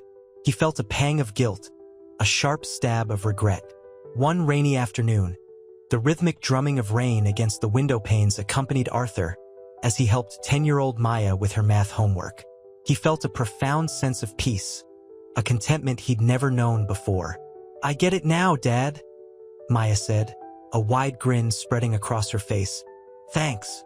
The word "Dad," so simple yet so weighty, hung in the air, a testament to the bridge they were slowly building. That evening, Arthur found Eleanor in the garden, tending her roses, their vibrant colors a stark contrast to the gray sky. He stood behind her, the damp earth cool beneath his feet. "They're beautiful," he murmured, his voice barely audible above the rain. Eleanor turned, her eyes reflecting the soft glow of the garden lights. "They remind me of you," she said, a faint smile gracing her lips. "Strong, resilient, beautiful, even after a storm." The words hung in the air, unspoken accusations laced with forgiveness. Arthur's heart ached. He didn't deserve her kindness. He reached out, his hand hesitant at first, then gently touching her arm. The contact was electric, a silent acknowledgement of the shared journey, the unspoken forgiveness. "I'm sorry, Eleanor," he whispered, the words cracking slightly. Tears welled in his eyes, years of regret finally finding release. He didn't need words to explain the depth of his remorse. Eleanor's hand, calloused yet delicate, rested on his. In that shared touch under the soft rain, a fragile hope began to bloom. A hope that maybe, just maybe, redemption was possible. The scent of petrichor and roses filled the air, a fragrant promise of a future rebuilt, brick by painstaking brick. The fire crackled, casting dancing shadows on Eleanor's face as she hummed a soft melody, her fingers expertly knitting a vibrant scarf. The scent of wood smoke and wool filled the air, a comforting counterpoint to the chill November evening. Arthur watched her, a warmth spreading through him that had nothing to do with the fire. He'd brought her a steaming mug of chamomile tea, a small gesture, but one born of a growing understanding. "Thank you," she murmured, her voice a low, grateful sound. She didn't look up, her gaze fixed on the intricate pattern taking shape in her hands. "It's nice," he said, the word feeling inadequate. He wanted to say more, to express the profound shift in his perspective, the deep appreciation he felt for her quiet strength, her unwavering love for his children. But the words seemed to catch in his throat. He picked up a discarded newspaper, the headline screaming about another corporate merger, a world that felt infinitely distant from the quiet sanctuary of their living room. He let the paper fall to the floor, the rustling sound a tiny intrusion on the peaceful silence. "They're sleeping well?" he asked, his voice barely above a whisper. Eleanor smiled, a small, sad smile that tugged at his heart. "Yes, they're tired, but happy." She paused, her needle stilled for a moment. "They talk about you a lot." The words hung in the air, heavy with unspoken emotions. He'd spent so long distancing himself from them, both emotionally and physically. The sheer weight of his past mistakes pressed down on him. But now, watching Eleanor, he saw a path towards redemption, one painstakingly built on small acts of love and atonement. A wave of guilt washed over him, sharp and intense. "I didn't deserve this," he confessed, his voice thick with emotion. He longed to reach out, to touch her hand, but he hesitated, uncertain if he had the right. Eleanor looked up, her eyes reflecting the firelight. There was a depth to her gaze, a profound sadness, but also something else. A glimmer of hope, perhaps. "We all make mistakes, Arthur," she said softly, her voice laced with a quiet understanding that surprised him. "But it's what we do after that matters." She looked down at her knitting again, her fingers moving steadily, creating order out of chaos. The silence that followed wasn't awkward this time. It was a comfortable silence, filled with unspoken words, shared experiences, and a growing sense of shared purpose. The scent of chamomile, wood smoke, and wool mingled in the air, a fragrant promise of a future slowly, painstakingly, being rebuilt. The mahogany desk felt cold beneath his fingertips. Arthur traced the grain, the smooth surface a stark contrast to the turmoil raging within him. His opulent office, usually a sanctuary of power and control, felt like a gilded cage. He stared at the framed photograph on his desk, a younger, smugger Arthur with Sarah, their smiles brittle and artificial now. He picked it up, the glass cool against his skin, and tossed it into the wastebasket with a dull thud. The sound echoed the hollowness in his chest. He closed his eyes, the image of Eleanor's quiet strength flashing behind his eyelids, her unwavering love for his children, a love he'd never earned, yet somehow now, inexplicably, possessed. He pictured their faces, the shy smile of 8-year-old Maya, the mischievous glint in 10-year-old David's eyes, the quiet intensity of 12-year-old Chloe, and the gentle sweetness of 6-year-old Sam. Their faces, their laughter, their small hands reaching for his. These were the images that haunted his nights and spurred his days. He stood, pacing the plush carpet, the muted sounds of the city a distant hum. The weight of his past actions, the years of selfish choices, pressed down on him. He thought of his own father, a distant and uncaring figure. The pattern repeated, a legacy of neglect he was determined to break. This time he would be different. A sudden memory struck him, a younger Eleanor, her laughter bright and carefree, her eyes shining with a love he'd so carelessly discarded. He saw her trust, her vulnerability, the way she'd looked at him, utterly and completely. The realization struck him with the force of a physical blow. He'd not only hurt Eleanor, he'd robbed himself of a love far greater than he'd ever known. The regret was a physical ache, a constant, gnawing presence. He sank back into his chair, the expensive leather offering little comfort. He needed to make amends, not just to Eleanor but to himself, to the man he could have been, the father he was only now beginning to become. The journey was long, arduous, and fraught with uncertainty, but for the first time in a long time, he felt a glimmer of hope, a fragile seedling pushing its way through the hardened earth of his guilt. He would fight for that hope. He had to. The crisp autumn air bit at Arthur's cheeks as he walked hand in hand with 6-year-old Sam. Leaves, the color of burnt sugar, crunched under their boots in the park. Sam, usually shy, chattered excitedly about a squirrel he'd seen, his small hand gripping Arthur's tightly.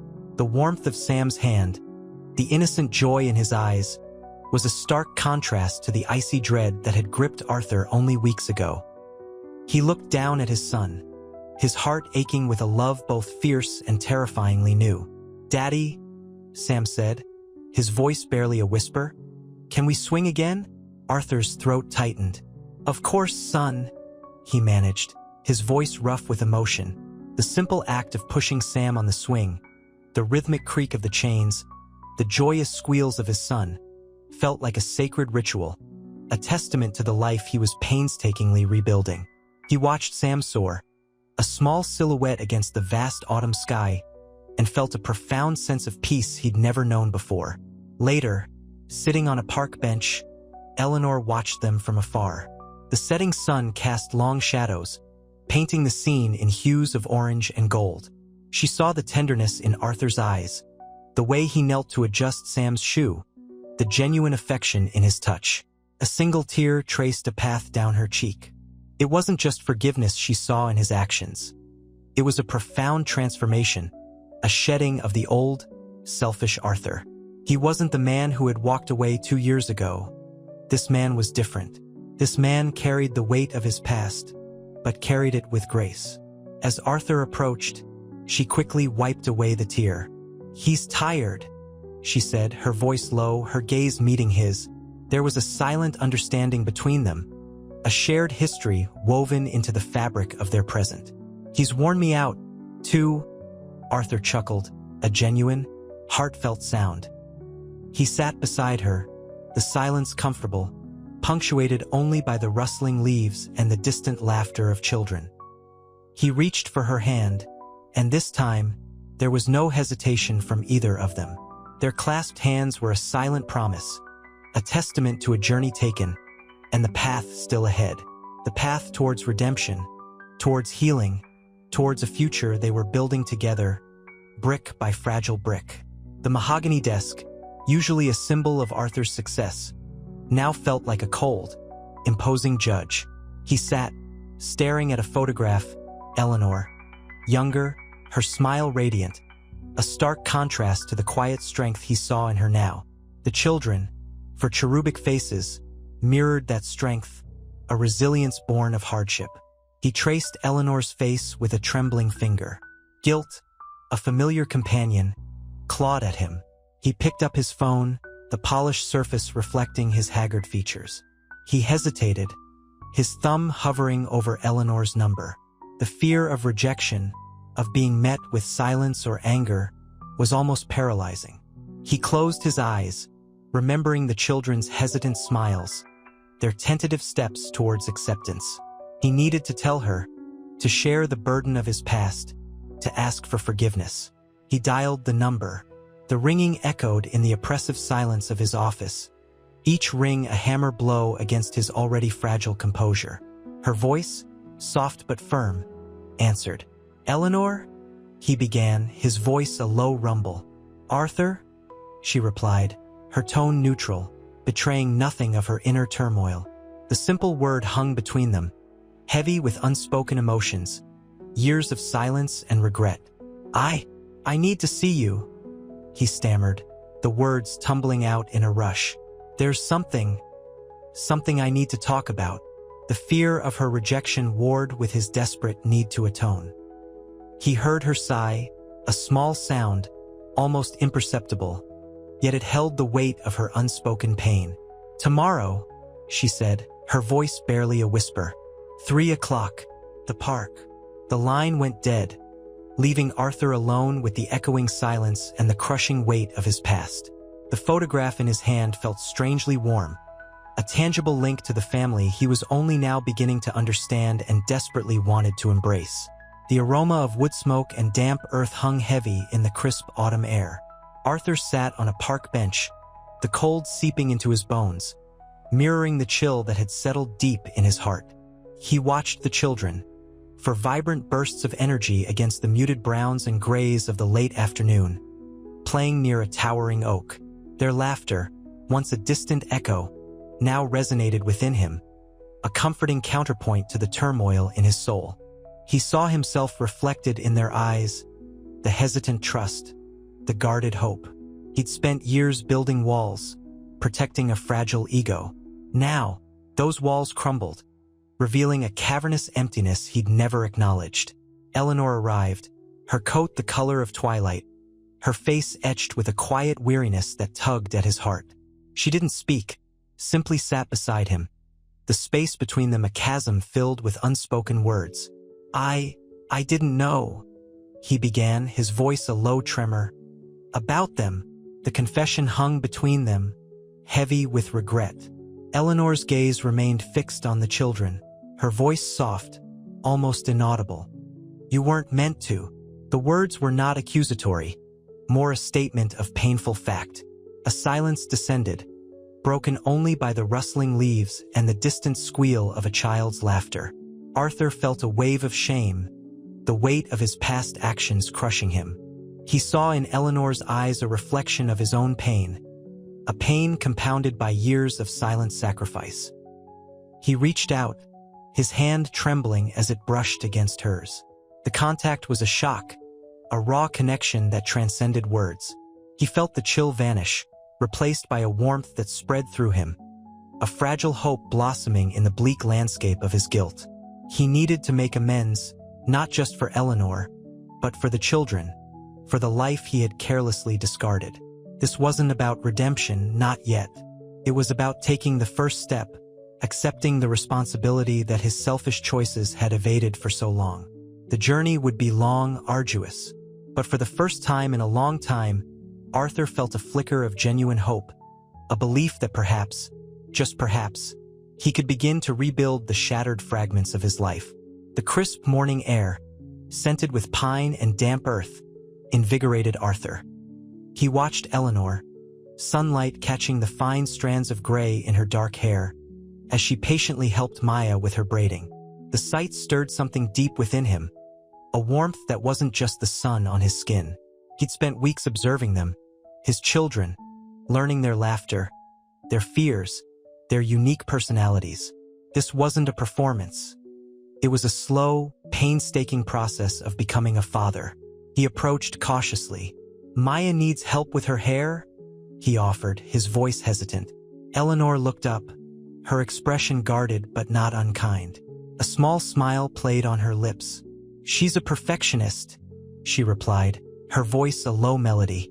Later, over a chaotic breakfast of cereal and spilled juice, Arthur found himself laughing. He laughed at the absurd struggle to get 4 children ready for school, at the tiny hands reaching for pancakes, at the sibling squabbles over the last piece of fruit. This laughter felt different, real, born not of superficial amusement but of genuine connection. The day unfolded in a blur of school runs, homework help, and impromptu games of tag in the park. Arthur, clumsy but determined, stumbled through the role of father, his earlier arrogance replaced by a humbling awareness of his own inadequacies. He discovered a quiet patience he never knew he possessed, a willingness to learn and adapt. The children, initially wary, began to respond to his genuine efforts, their laughter and affection the sweetest reward. In their eyes, he saw a reflection of his own burgeoning hope, the possibility of a future he had almost destroyed, but was now actively creating.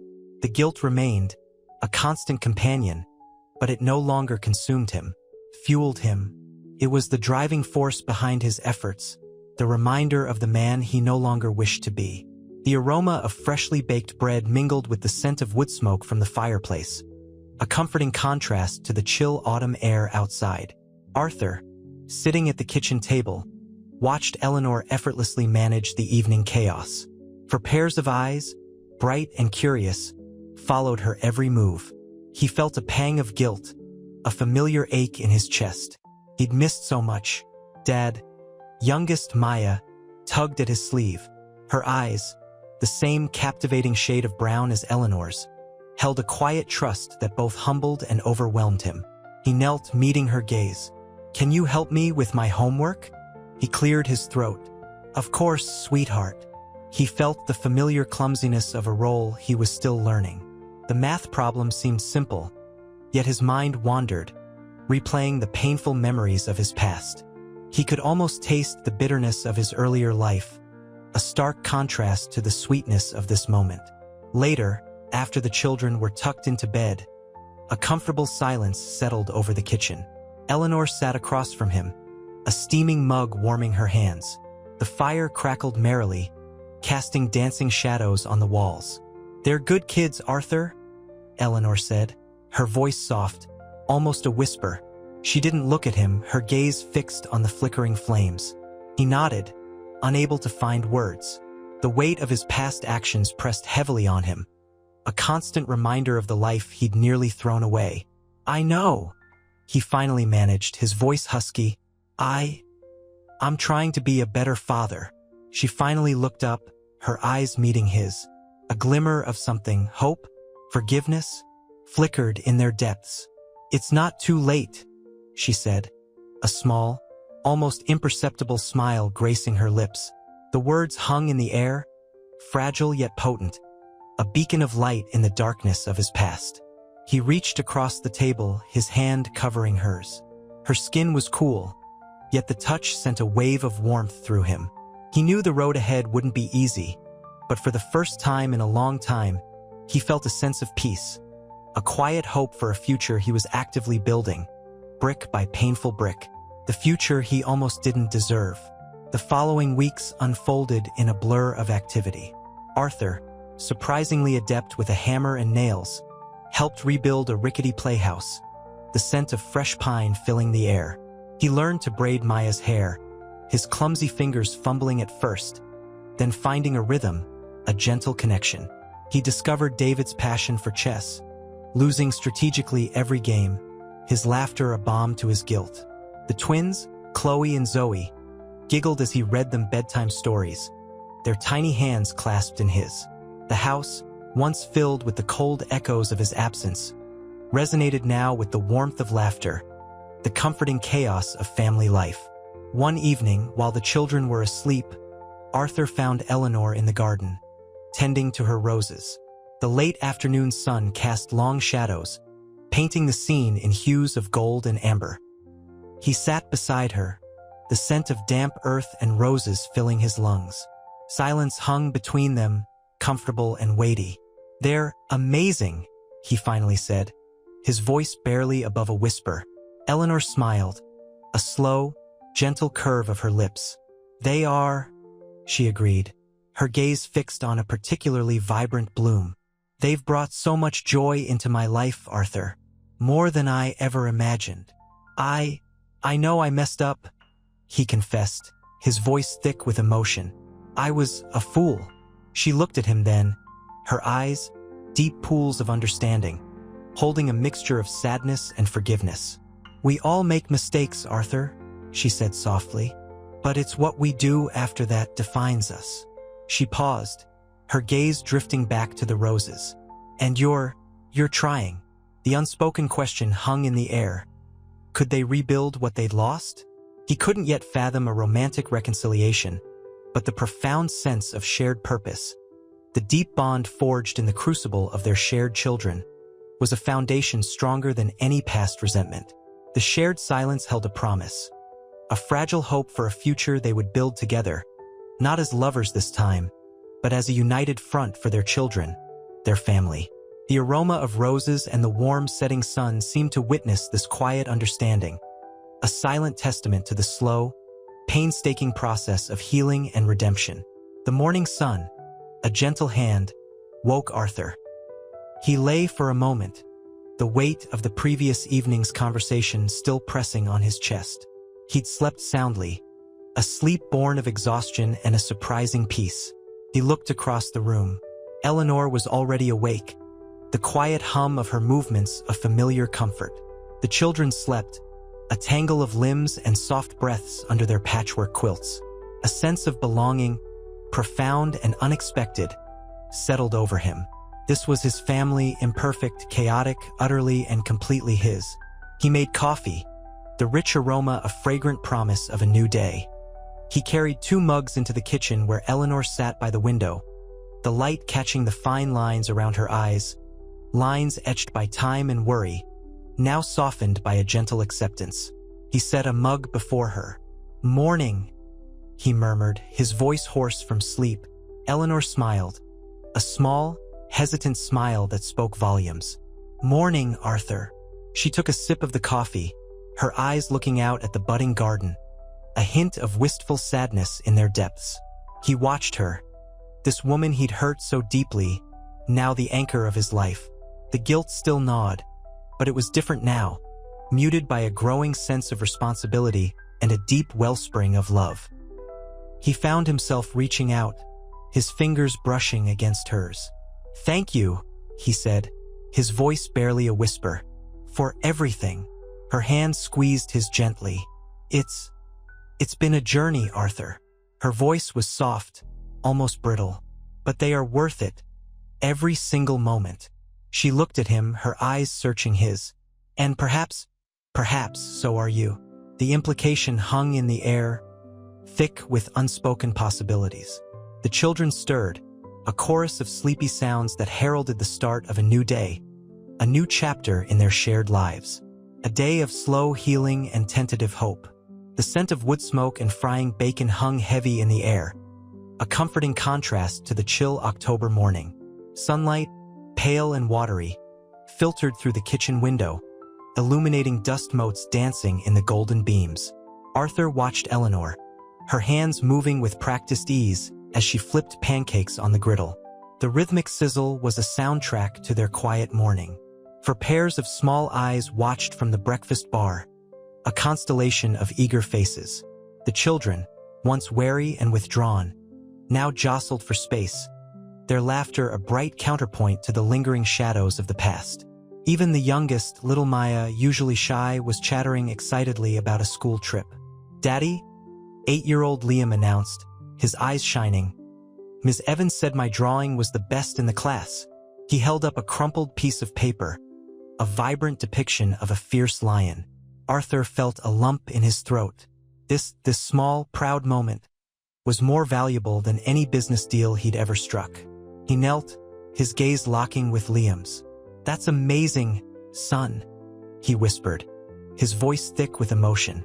He ruffled Liam's hair, a gesture that felt both awkward and profoundly right. Eleanor placed a plate laden with pancakes before him. "Eat up, Arthur," she said, her voice soft but firm. There was a new strength in her eyes, a resilience born of hardship and love. He met her gaze, a silent acknowledgement of their shared journey. The space between them, once a chasm of hurt and betrayal, was slowly being filled with something stronger. The quiet understanding that bloomed in the heart of their transformed family. The pancakes tasted like forgiveness, like a second chance, like the sweet taste of home. The afternoon sun cast long shadows across the freshly mown lawn. The children, a whirlwind of energy, played a boisterous game of tag, their joyous shrieks echoing through the air. Arthur watched from the porch swing, a mug of lukewarm coffee forgotten in his hand. The scent of freshly cut grass mingled with the sweet perfume of roses blooming in the garden. It was a scene of idyllic family life, a stark contrast to the sterile, lonely apartment he'd once called home. He felt a familiar pang of guilt, a ghost of his past self whispering doubts. Had he truly changed? Was this happiness genuine or a fragile illusion? Eleanor emerged from the house, carrying a basket overflowing with freshly baked cookies. She smiled, a small, hesitant smile that nonetheless reached her eyes. "They're cooling," she said, her voice soft, a subtle tremor betraying her underlying nervousness. "Your favorite oatmeal raisin." He managed a weak smile in return. "Thank you, Eleanor." The words felt awkward, insufficient to express the depth of his gratitude. The years of hurt and mistrust hung heavy between them, a silent barrier that neither could easily dismantle.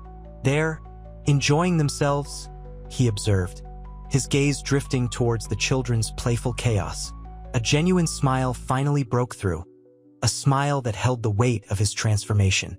Eleanor nodded, a hint of relief in her expression. They needed stability, a home. Her voice was barely a whisper.